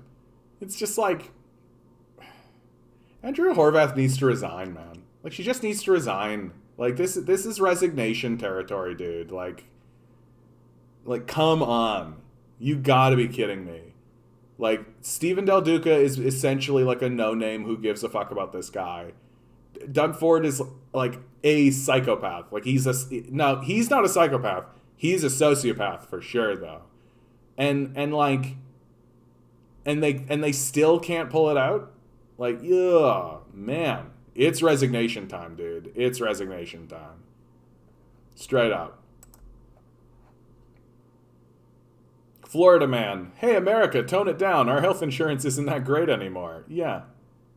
No, I mean, Canadian home prices have risen 70%, or by $300,000 since Justin Trudeau took power in 2015. So, like, we read this as if it's a failure, right? But the rich people who own the Liberal Party would read this as a success. That if you're like a conservative, or like probably about half the Liberal Party, you're like, oh wow, Canadian home prices have risen by 70%, right? Because to you it's an investment.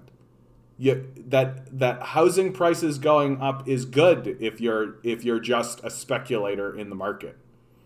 And I'm still waiting for the articles that are going to, like, is anyone actually going to write an article saying, like, why is there a housing market at all? What's the point of a housing market if it obviously isn't working? And it isn't working, right? That, like, why are we creating a system that essentially withholds housing so that rich people can say that they're rich? And here's where it gets hilarious, because those rich people at some point are going to try to turn around and sell their properties, and they're not going to be able to because there's not going to be anybody to buy them except a billionaire class. And so they'll end up just selling their properties to these billionaires.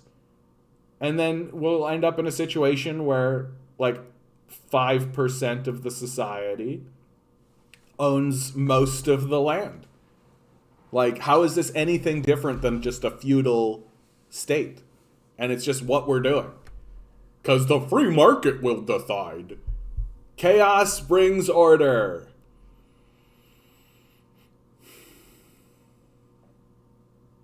No, and it's so fucking annoying because they keep saying, have a good one, Alex. Good seeing you, bud. They keep saying that we'll build more housing. And we just keep gullibly eating that up. Like, we're just like, yeah, build more housing. Authors pinpointed lack of housing supply as the primary cause of unaffordability. 25% of the housing market is owned by speculators, right? Like, it isn't a lack of housing supply. Like, the housing supply is there. It exists. It's being hoarded. That it shouldn't be a lack of housing supply. It should be housing supply is hoarded. That's how we should be talking about this. And it wouldn't matter if you just built more housing, because they'll just turn around and hoard that too. Because they have billions of dollars and you fucking don't.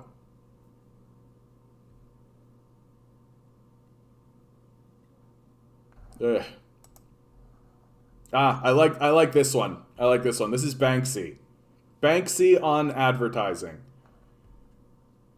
People are taking the piss out of you every day. They butt into your life, take a cheap shot at you, and then disappear. They leer at you from tall buildings and make you feel small. They make flippant comments from buses that imply you're not sexy enough, and that all the fun is happening somewhere else. They are on TV making your girlfriend feel inadequate. They have access to the most sophisticated technology the world has ever seen, and they bully you with it. They are the advertisers, and they are laughing at you.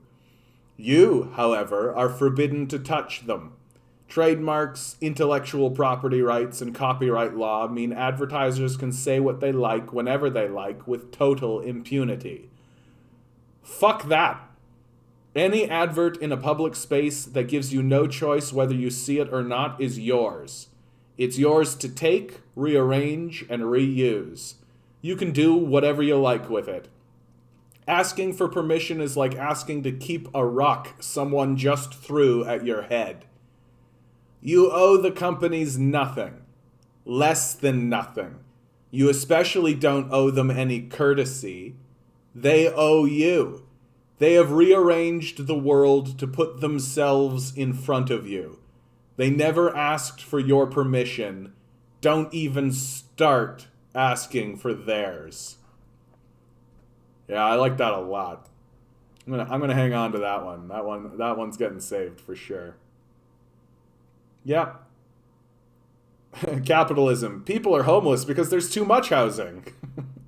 Well, that's their big complaint about solar, right? Oh, there's so much solar energy that it's actually it's too cheap. What? Like what? Like, no, we can't invest in solar energy because capitalists can't sell it and they can't meter it. Like, they can't keep control of it. So that's the reason we can't invest in solar. Like, we are turning into a backwater nation.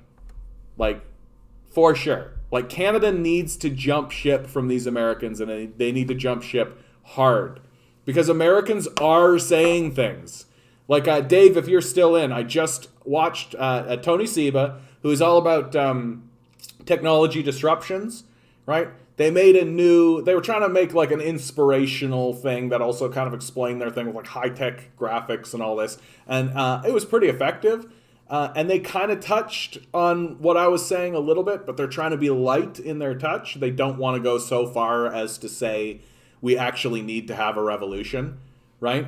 Because what is going to happen in America, and it's certainly, like this, to me, it's a certainty. Like, I don't see how it goes any other way, is that as these disruptive technologies, like solar, right, like electric vehicles, all this kind of stuff, as it comes in to start to take over the market, the capitalist death cult will do everything it can to stop it from happening, right?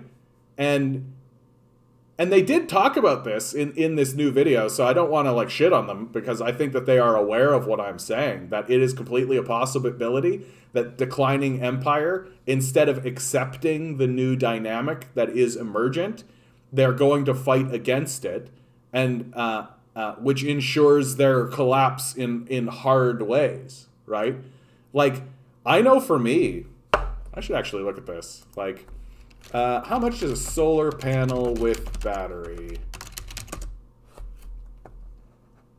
Sure, just click on the first link I find. Right?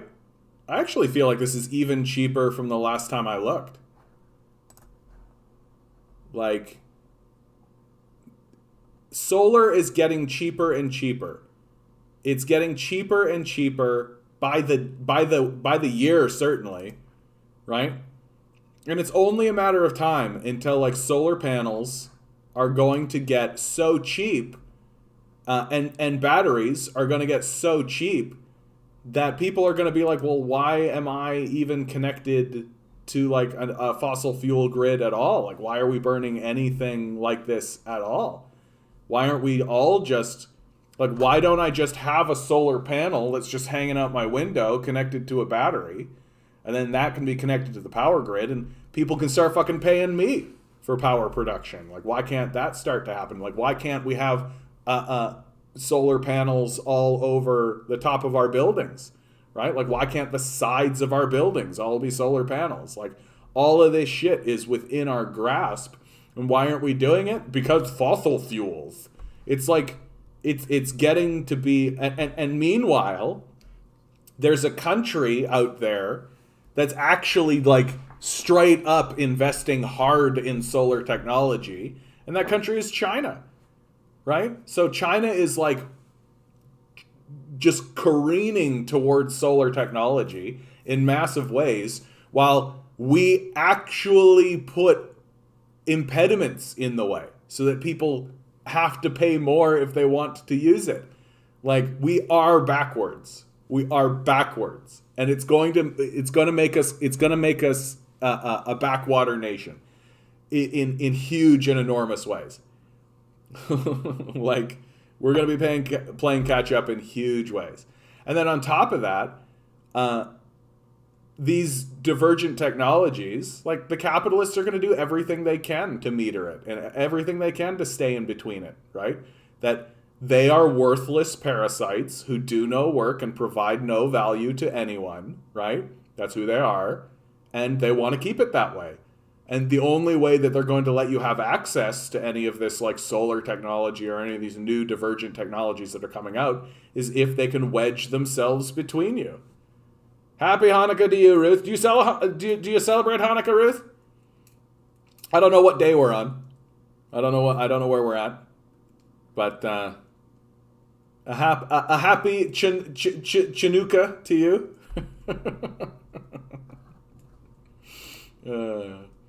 I like mispronouncing things on purpose. A local car dealership put solar panels on its buildings, and the borough fined them for breaking the power supply agreement with the local utility. Exactly, right? Like, the capitalist death cult is doing everything it can do to protect itself as a death cult. That if what you are doing advances anything or creates anything in order to try to prevent this climate change catastrophe, right, they're going to stop you. Like, there does come a point where I have to really, really start asking in very, very clear ways, like, do you guys think they want to do this?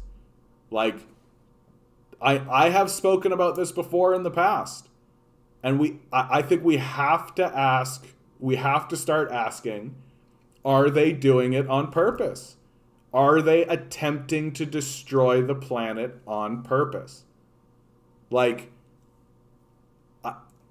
lots of people, I think, accept that climate change is an existential threat, but don't think that it's being done purposefully.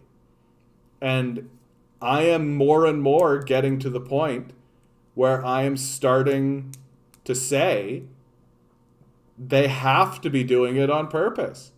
They've got to know that what they're doing is destroying the ecosystem, that it's destroying the planet.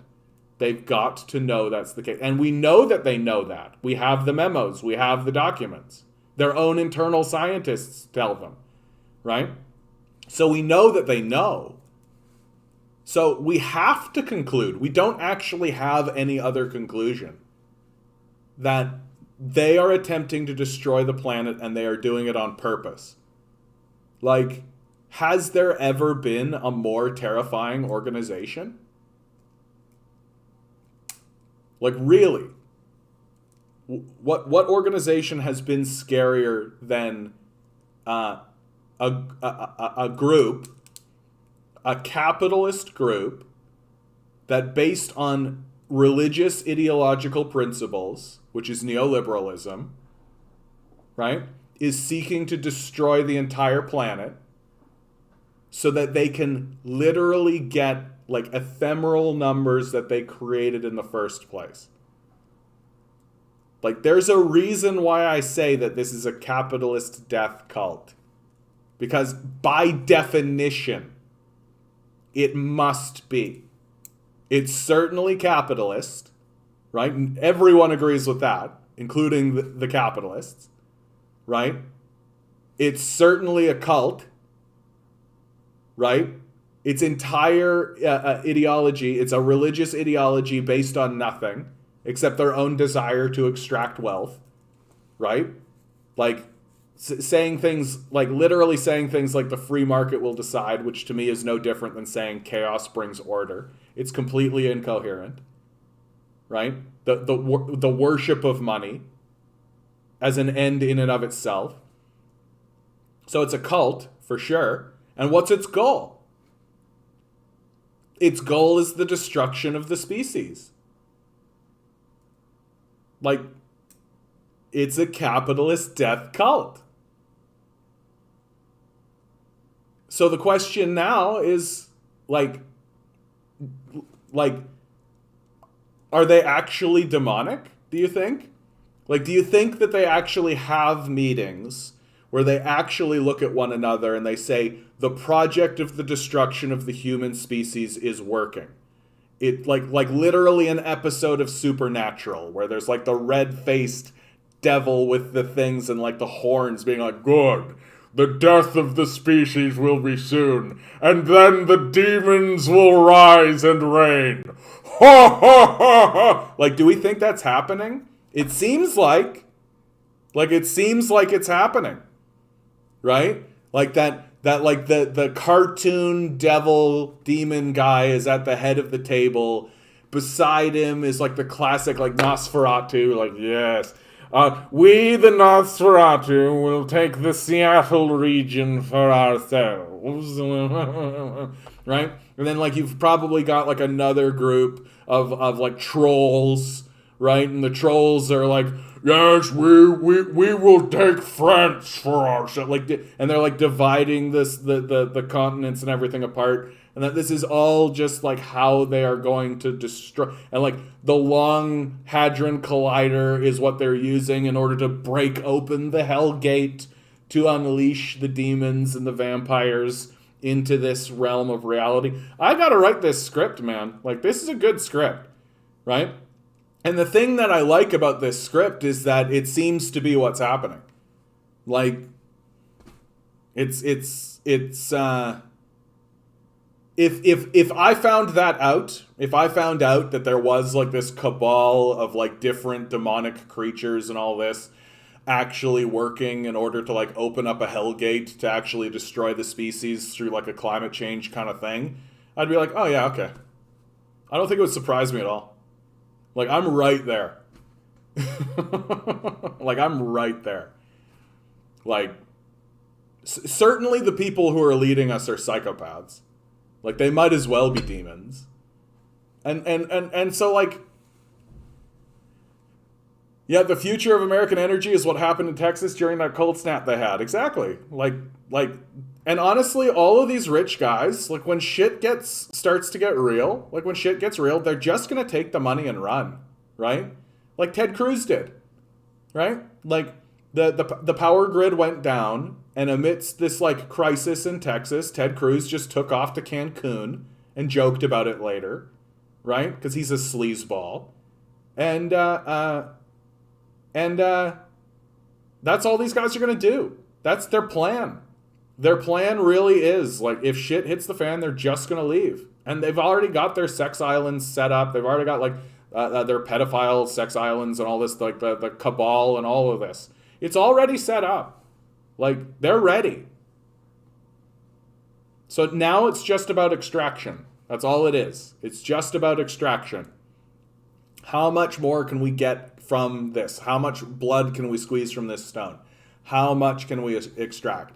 And then once shit starts to get heightened, and once people start to ramp up more, they'll just bail, and then just leave the populace to go to war with itself, which is exactly what's going to happen. And what's crazy about the whole thing is that they'll still interact with the people through these mouthpieces, through these just like enormous mouthpieces, these megaphones that just blast into the populace. These corporate mouthpieces and all this that everybody should be fucking turning off and everybody should be ignoring. Like, it should be a complete and total crime that CNN plays in a bar. Like, for real. Like, the fact that you go into an airport and CNN is playing at an airport, it's like, fucking turn off that bullshit propaganda. That goddamn, like, Russiagate shit. Like, what the fuck? Yeah, people getting charged thousands of dollars and taking out loans to pay it off and service getting worse. Yeah. And just like the whole... And literally during that period of time, prices got spiked, right? Prices spiked. And the leadership said good.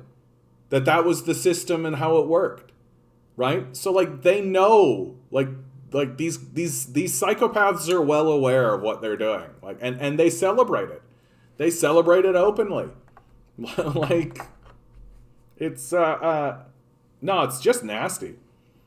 Yeah, they're trying to rehabilitate. I see that. They're trying to rehabilitate Russiagate. Yeah. I listened to a interview with Putin, and they talked to him about this, and he just rolled his eyes. He literally rolled his eyes and just said, "The Americans will do what the Americans will do." That's it. That's his seminal statement about Russiagate. He's just like, "You guys are going to say what you're going to say." They interviewed David Frum, and he's like, "Yeah, if you reject Russiagate, you're like Trump. Fuck off. That's so stupid. Who cares what David Frum thinks? I can't believe people care what David Frum thinks." So here's a great one from a guy named Matty B. Rad. I love it. Imagine if the New York Times, Washington Post, and CNN all regularly reported that vaccines don't work, climate change is fake, and Trump won in 2020. You'd get pretty close to how media reports about crime, cops, and prisons. The question of whether police, jails, and tougher sentencing stops crime is scientific. It can be, and has been, studied at length. The result? More police funding, more severe punishments, and more imprisonment do not reduce crime. That's what the science says. And yet the media, and society at large, continues not only to believe and reassert that police stop crime, they continually mock and deride people who support defund and abolition, which are by far the more scientifically supported policy positions. Because it's not about science. It's not about what works. It's not about what's real. It's about power. That's all it's about. Like, they don't actually genuinely care about reducing crime, right? They don't care about that. That's not what it's about. If anything, the system, especially in America, the system exists in order to maintain a new system of slavery. That's it. Like, that's the reason the system exists, is so that white people can continue preying on black people to get them to do work for free. That's the entire point of the prison system in America. And it's not about stopping crime. It's not about crime at all. And in fact, framing it as if it's about crime, in my view, is abhorrent. It's clearly not. It's not about criminals. It's not about people doing crimes. It's literally about kidnapping black people off the streets and forcing them into institutions that will enslave them. That's the entire purpose, right? This is why you end up with stories about, like, a desperate black man steals $20 and ends up with a 10-year prison sentence, right? Because the purpose, the reason why the criminal justice system exists in America is to erect a slave system. That's the point. The police are a private army funded through property taxes. In exchange, the police defend private property. Same for prison guards, who are just junior police. Yeah, that's a fine way of saying it, right? Like, that if it wasn't for, like, the prisons, like, what's the difference between what we're seeing in America's prison system and the plantation system? Like really? What are the fundamental differences? And, like, the reality is that there is no fundamental difference. That they've, instead of it being an individual private owner who owns a slave, right, they pay taxes to an institution that goes and kidnaps people and turns them into slaves, right? So, like, it's the same thing, right? Instead of it being me, the owner, owning the slave directly, I own the institution, which goes and gets slaves. That's the reason it exists. It's a very, very, very dark and sinister and evil thing that we are seeing directly in front of our face. Like, the Americans represent, like, what, 5% of the world's population, and yet they have like 25% of the prison population. Like,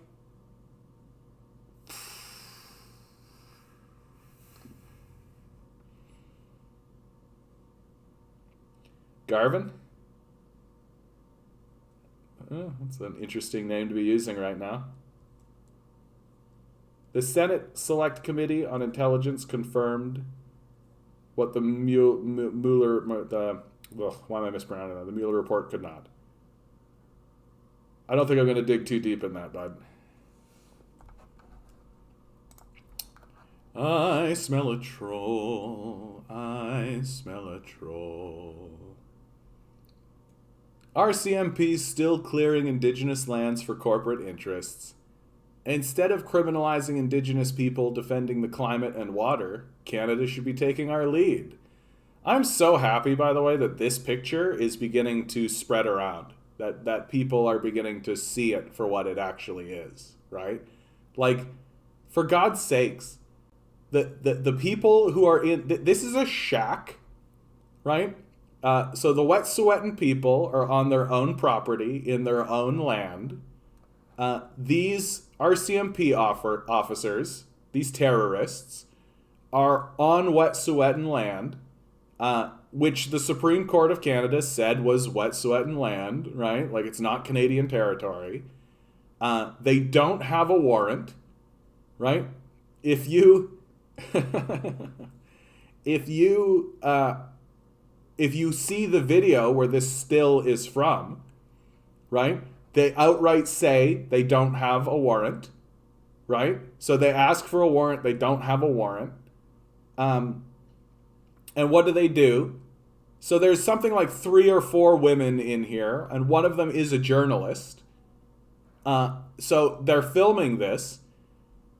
The hole that you see in the door here was literally axed down. They took an axe that they found on the property and they axed down the door. And then they took a chainsaw and they chainsawed the door apart so that they could go in. And meanwhile, here's this guy with a fucking assault rifle pointing it at 4 unarmed women inside of this shack. And then they kick in the door and arrest everybody. Like, and my favorite part of all of this, the apologists for this are quick to say that the elected leadership, right? The elected leadership of the like the hereditary chiefs are against the expansion of the pipeline. So the First Nation people's own governing system, right? Their own prevailing governmental system. But the apologists are quick to point out that, the elected leadership, they're in favor of the pipeline, right? So, and they use that as an excuse to defend themselves and all of this kind of stuff. So the elected leadership that exists through a document called the Indian Act, right? This electoral structure that they are defending as the white supremacist apologists that they actually are, comes out of the Indian Act. Less than 10% of the First Nations people vote in these elections, right? Why? Because it's an electoral system erected by colonizers who are invading their land, right? And enacting laws that they do not believe are legitimate. And incidentally, are not legitimate, right? The Indian Act has absolutely no legitimacy whatsoever. It's a colonizing war act. And and so the white supremacist apologists hold up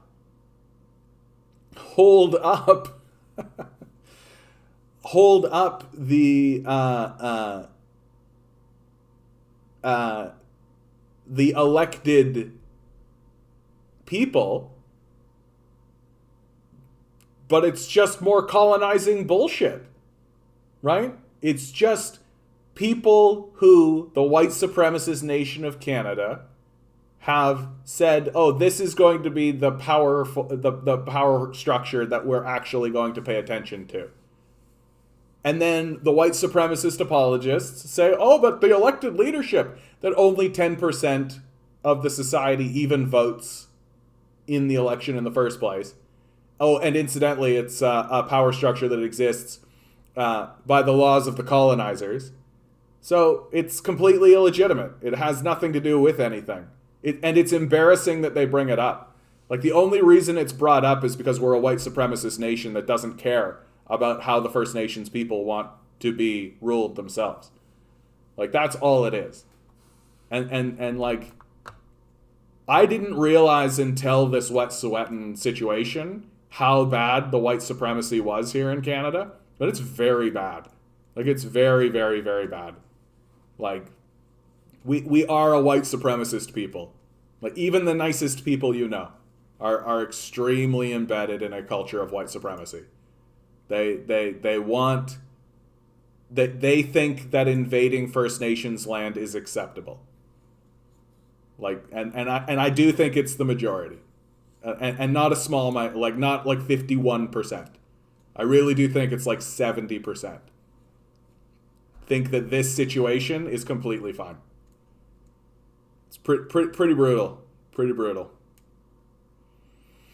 The RCMP's most recent actions in Wet'suwet'en territory unfolded more like a horror movie than any semblance of the rule of law in a functioning democracy.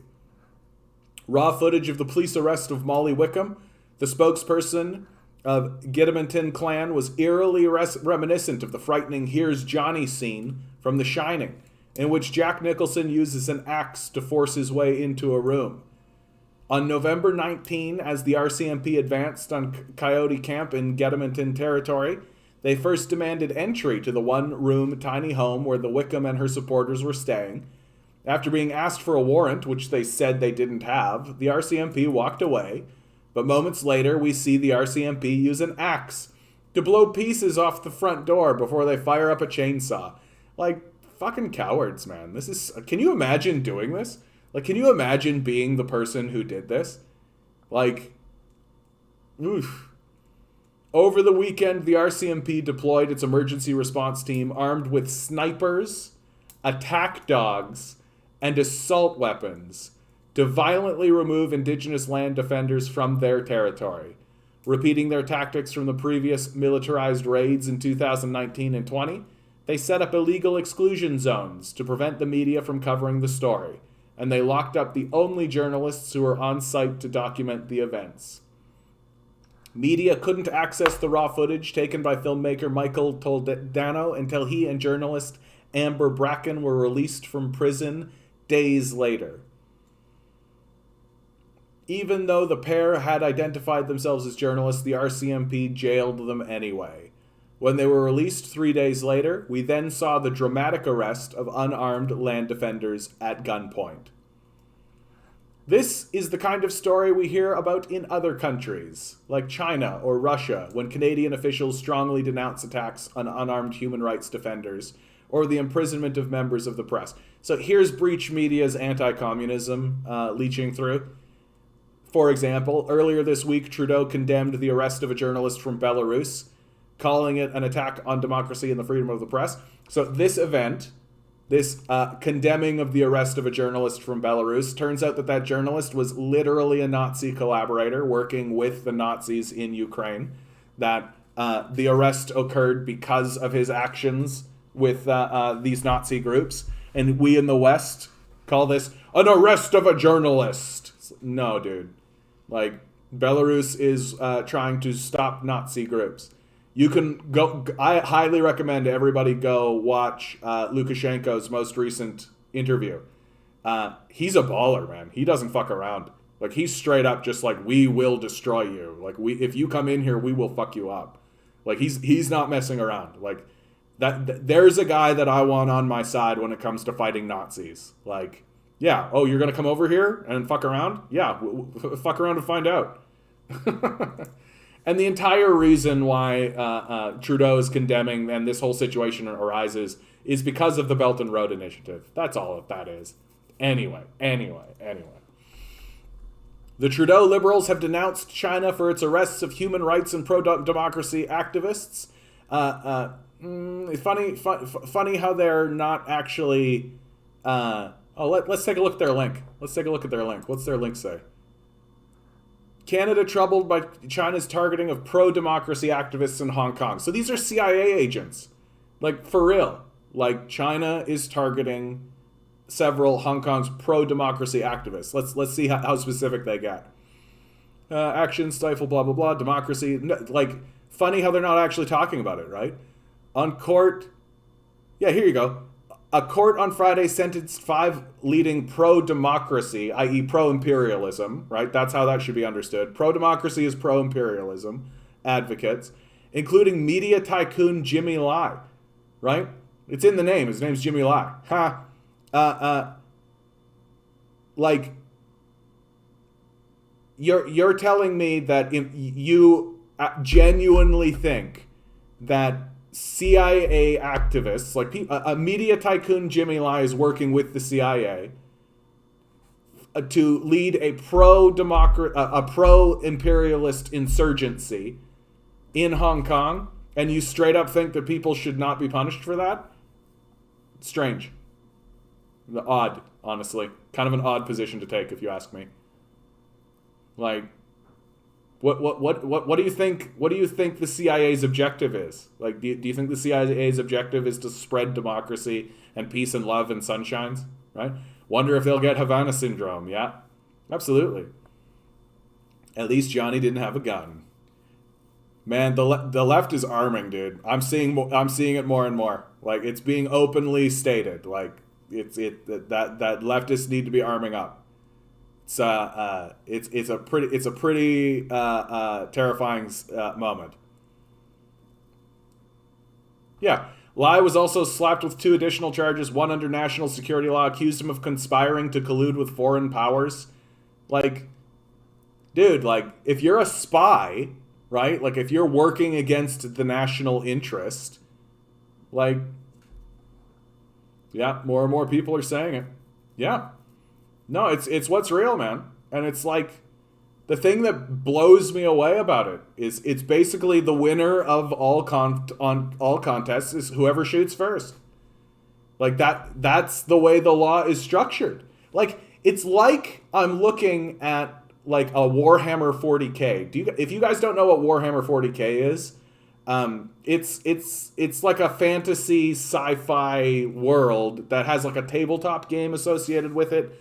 And all of it's a parody of Empire is what it is. Like, from a storytelling perspective, it's a parody of Empire.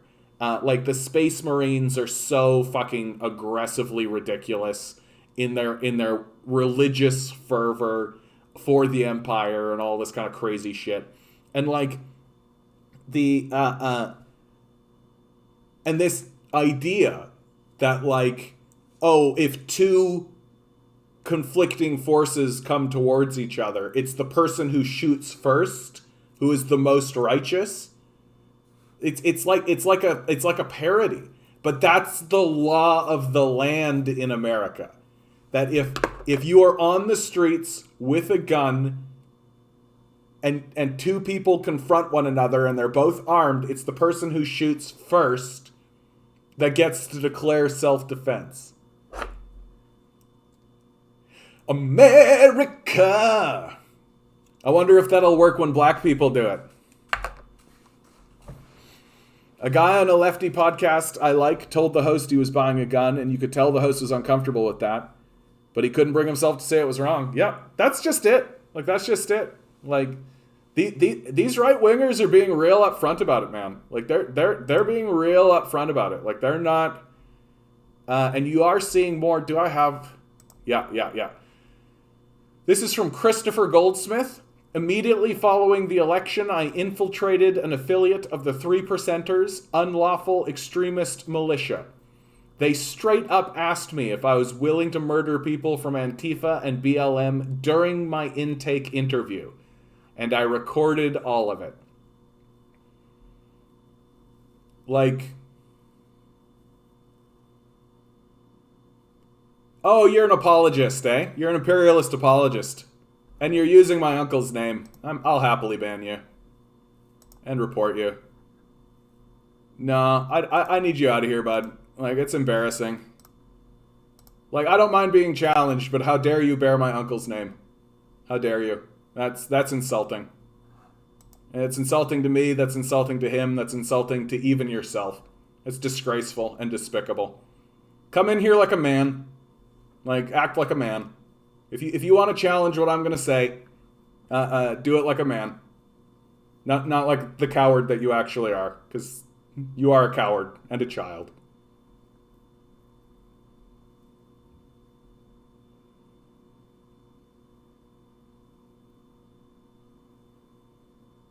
I'm a pro-gun leftist, extremely pro-gun. I mean, like, it's hard to argue, dude. Hard to argue.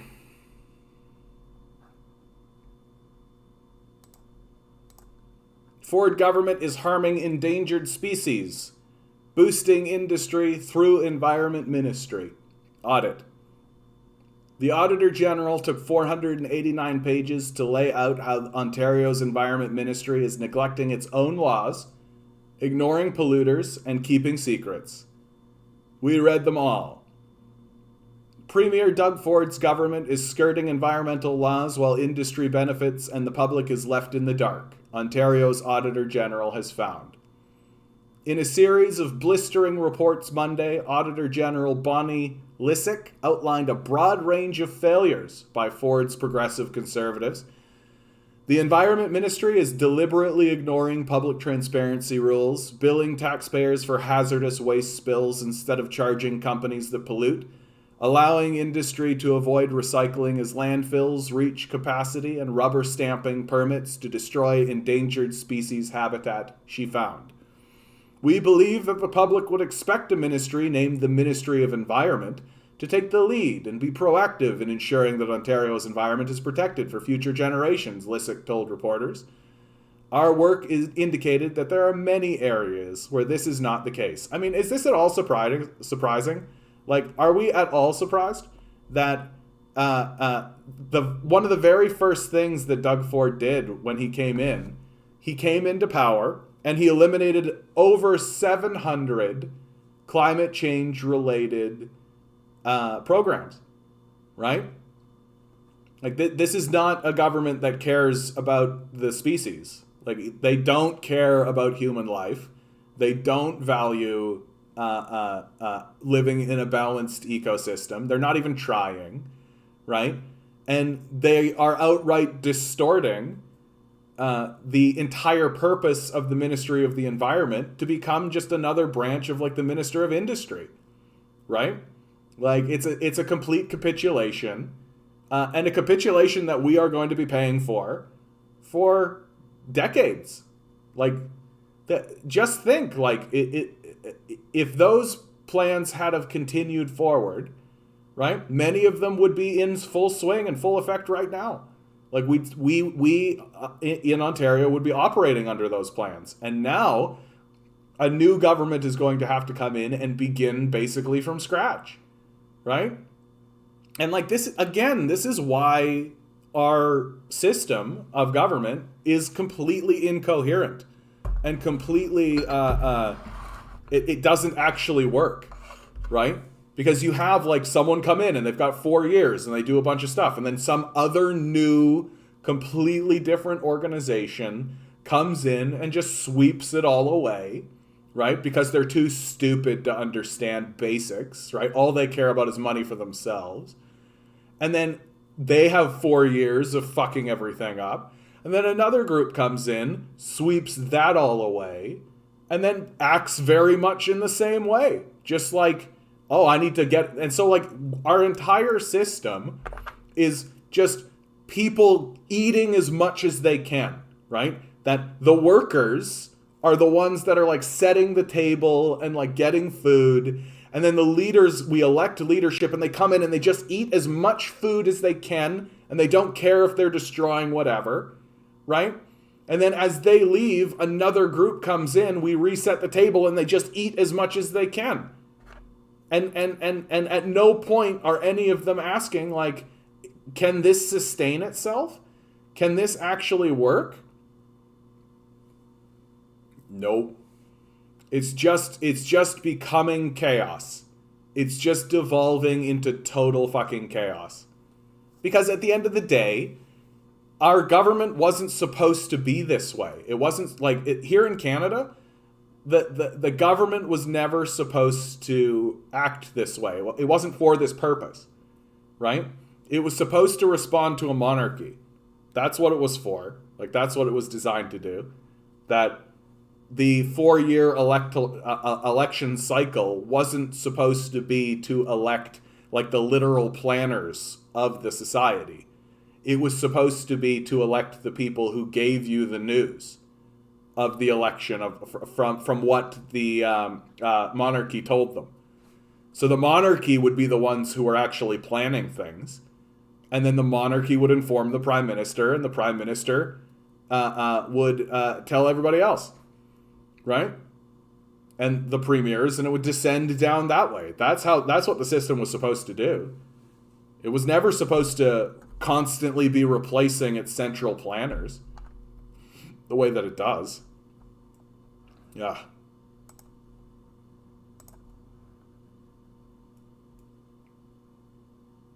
Full-time minimum wage workers can't afford rent anywhere in the United States. Like, I can't imagine why there's a great, I can't imagine why there's a great resignation. I can't imagine why people are leaving. I can't imagine what's happening. Yeah, Comcast sucks. Well, Comcast has a monopoly. That's the problem with Comcast. Like, if you want any evidence that capitalism is a failed system, Comcast is it. Like, it blows me away. It blows me away that people who live in these areas where Comcast has a monopoly tolerate it. Like, that blows me away. I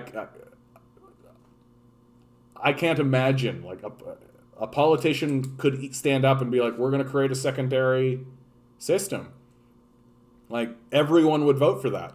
But the reason why they don't do that is because Comcast pays them. Ugh. So enjoy your your stuttering. And if you go and complain, like, South Park had this pegged, man. South Park had this pegged. You go and complain to Comcast, and they just like, yeah, tell me about it. Like, they don't care. They don't give a fuck at all. We're so sorry to hear that, right? They don't give a fuck. Oh, this is great. Restaurant owner who raised minimum wage to $25 an hour said it solved every problem we had. New York restaurant Dirt Candy's owner, Amanda Cohen, has been praised on social media after an interview she did with the Wall Street Journal, in which she revealed that raising wages for her staff had nothing but benefits for her business. Asked if paying her staff $25 an hour created a new challenges or problems, she said no. It solved every single problem I had. We are actually making money for the first time in a really long time. I'm not going to bed worried that my staff isn't going to show up. They're here every day and they're engaged. I only see the pluses in it. And this is for extremely straightforward and obvious economic reasons. Okay? That the only reason why this is considered a story at all is because we've been operating in this religious ideology for so long that we don't understand basic economics. That, oh, this person did basic economics and it worked. That goes against the prevailing religious ideology of not in economics whatsoever. What a scoop, right? And I'm going to go through it as I do about why this is basic economics and why it works, right?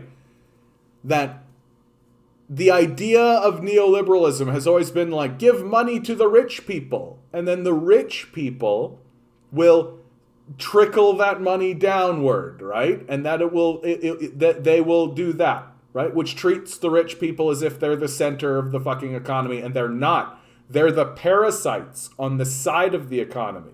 They're actually the negative outcome of the society, right? And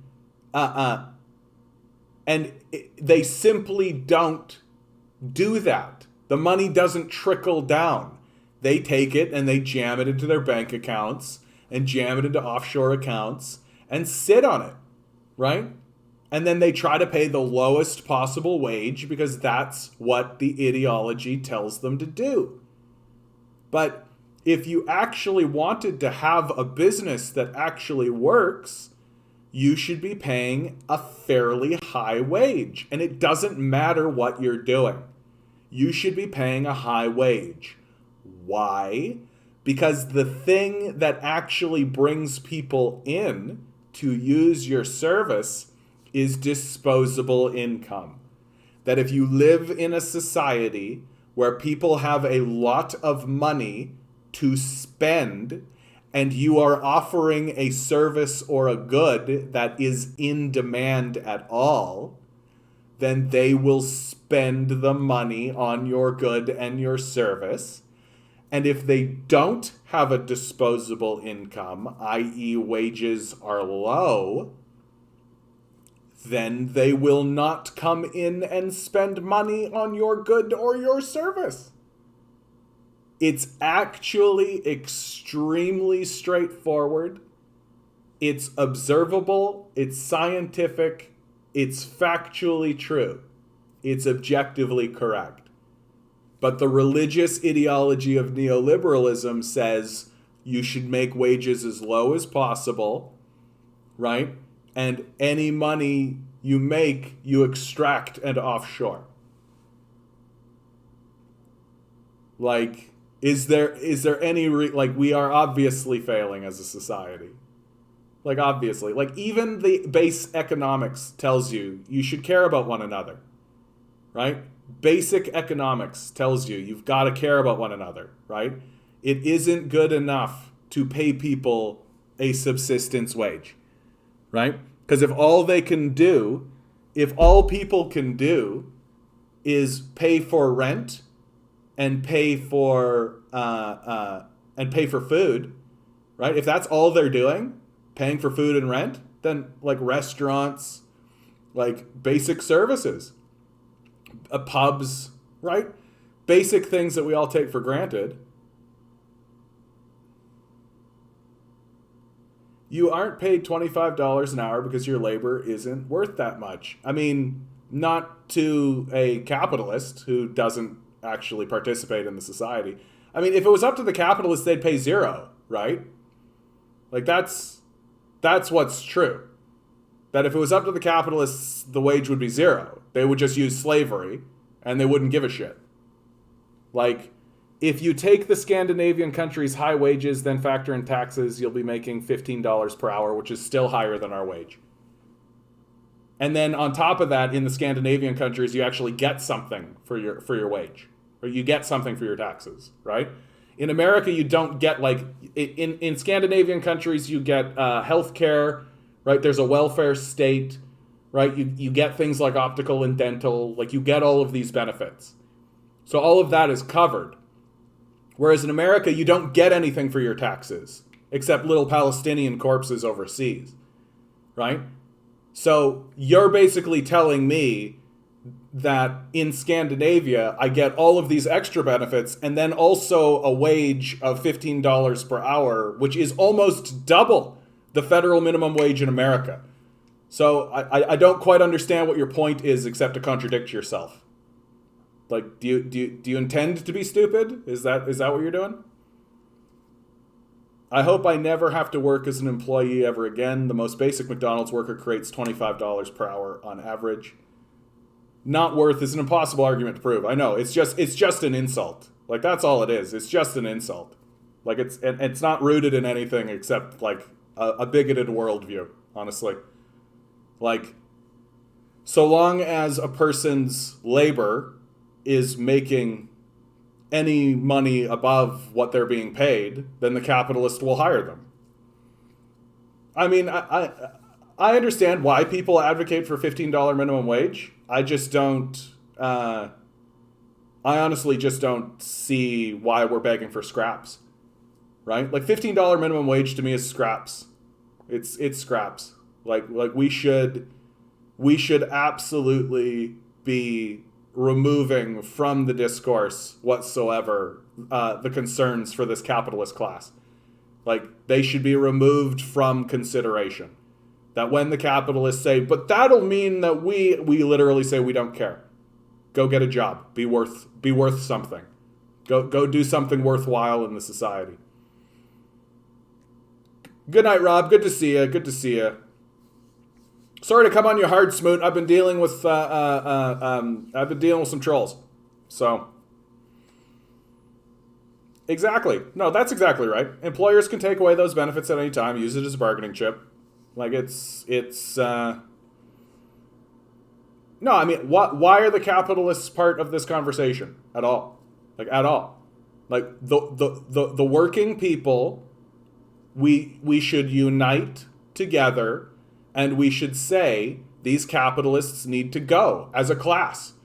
As a class, they need to be eliminated from the society. Why are we begging for scraps? Why are we saying to these worthless parasites who do no work, provide negative value, and are nothing but a problem to everyone? Why are we saying, please, sir, please, can I have the base subsistence of being alive? Can I please be just like the base subsistence of being alive, sir? Please, please, forget that. Like, get the fuck out of here. Like, these capitalists should go. The workers should seize the means of production. We should erect a political system that supports the workers exclusively, right? And get rid of these capitalists and treat them like the hostile, antagonistic, demonic creatures that they actually are, right? Like, these guys are attempting to destroy the planet, right? Like, these guys are attempting to go to war with the planet. Like it's psychotic what they're doing.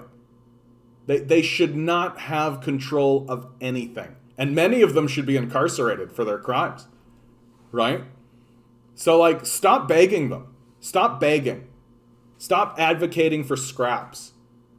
Like, we should be advocating for their elimination as a class. And we should be advocating for, like, the minimum amount of labor, the minimum the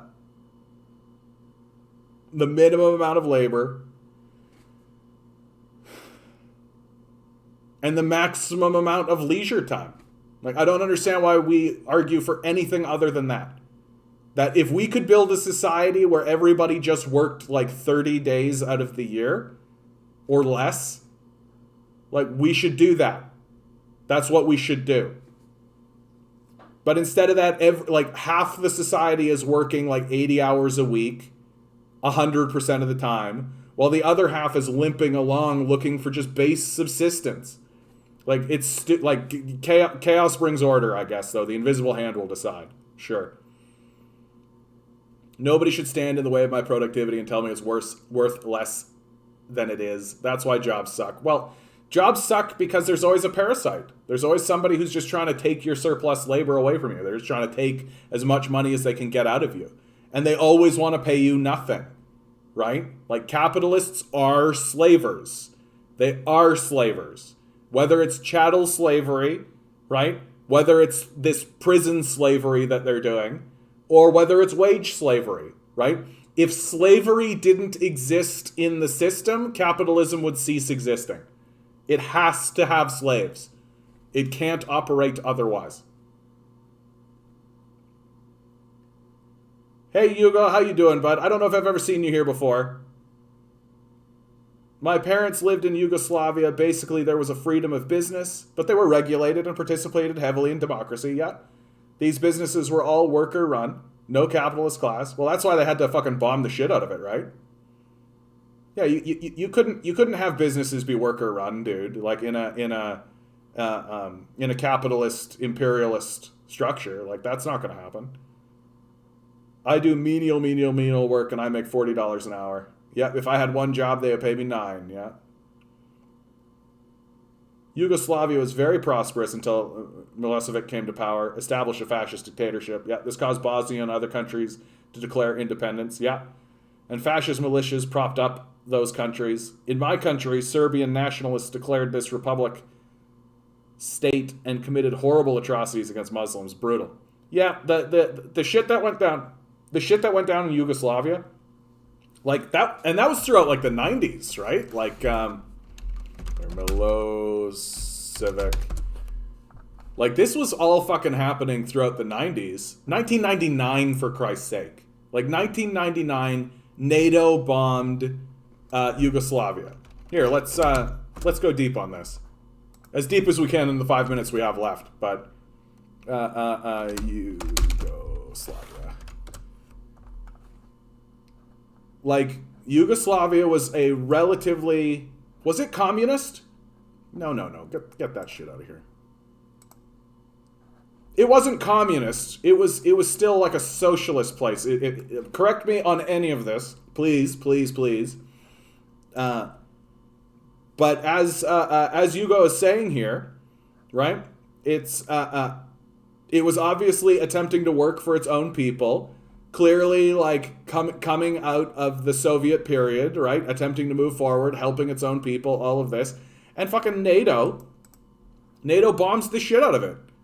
Right? Like, and why do they bomb the shit out of it? Because they can't tolerate the idea that they're not bending to the imperial war machine, right?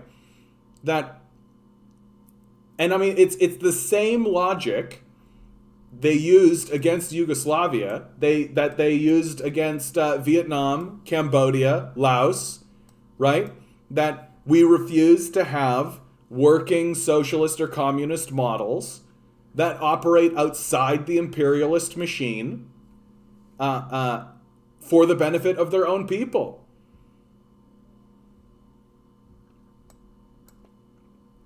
And so that alone, that's the only reason they do what they do, right? It's psychotic what they do. Like that's a psychosis. Imagine having a neighbor, right? And your neighbor, like, structures his household in a different way than you. And instead of looking at it and saying, well, that's not how I do things over here. We structure our way a little bit differently, but seems to be working for them and everybody seems happy about it.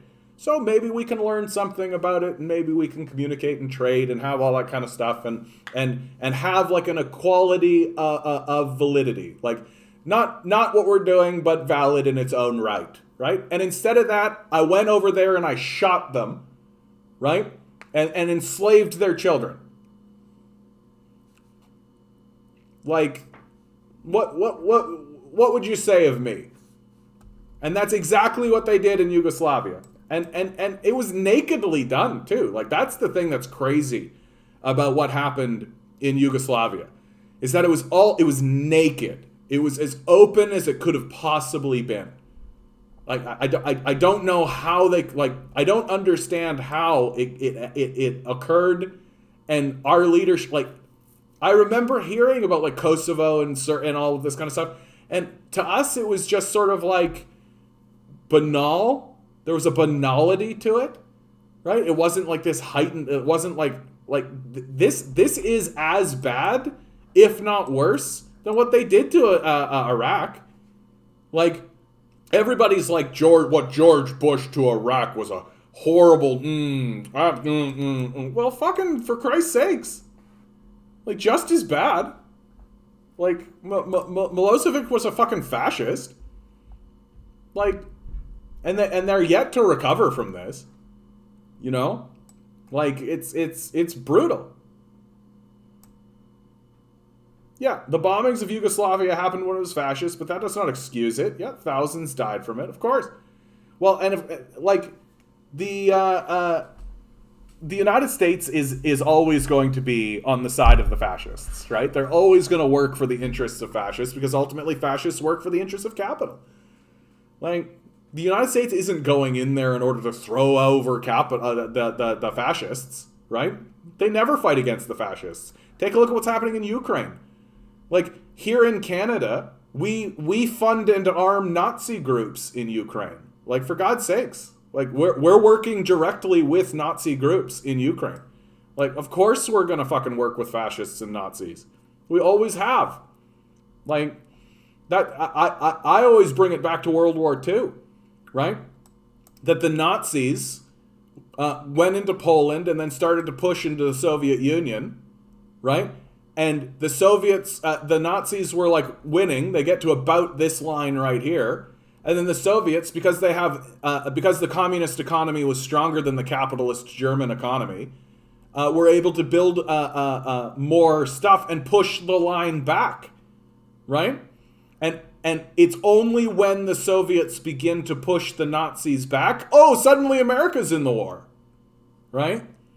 So what America did during World War II, it talks about it as if it's like, and then we went in as the heroes and saved the day and all this stuff, the America, right, with the freedom and all that kind of shit. America could not have been more opportunist in that war if it tried, right? That if it was just happenstance, that it was that moment that they decided to go into the war and all of that kind of stuff, well, from my perspective, it looks as opportunist as it can get. That it couldn't be more opportunist, right? And they knew it. They knew because they knew that if the Soviets pushed back, that the Soviets could take all of Europe, and they knew that if the Soviets took all of Europe, they would start implementing communism. So they had to go in and draw a line, right? That the Soviets went in as the Americans went in, so they could split Germany and then ultimately push the Soviets out, right? Which the Soviets agreed to, and then keep the place capitalist, which was the goal, because the Americans throughout this entire period of time were completely allied with the Germans, completely allied. If it wasn't for American companies working with the Germans and selling them technology and selling them weapons and selling them gear, it's very unlikely that the Nazis would have been able to enact their war in the first place. Like, the Americans were allies to the Germans during this period. The concentration camps where they roasted the Jews had IBM computers in them. Like, yeah, America funded 8% of the Soviet war effort, and that's like it's tokenism. That's all it is. It's tokenism. Because at the end of the day, the Americans were on the German side because the Germans were capitalists too. 84% of the Lend-Lease came after July 1943. I don't think I understand the comment, Mock, although I'm sure it's very poignant.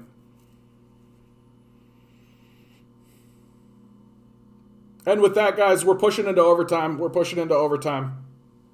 It's a shame you came in late, Hugo, because I actually really love talking about this kind of shit. I love talking about like what happened and any chance I have to shit on capitalism and the Americans, I absolutely will fucking do it. Please come on in. Please come on in. We start 6 p.m. Eastern Standard Time is when we start every weekday. Please like, share, subscribe, guys. If you haven't donated $1, think about donating $1 to the Patreon. If you are donating $1, maybe think about making it $2, right? We all got bills to pay, eh? We all got bills to pay. All right, guys. Always remember, you are a quantum being walking around in quantum energy. These capitalists are spending all the money they can in order to convince you that that's not happening or to make sure you never realize it. Don't let them. Revolt. Rebel. Repent. Good luck. We're going to need it.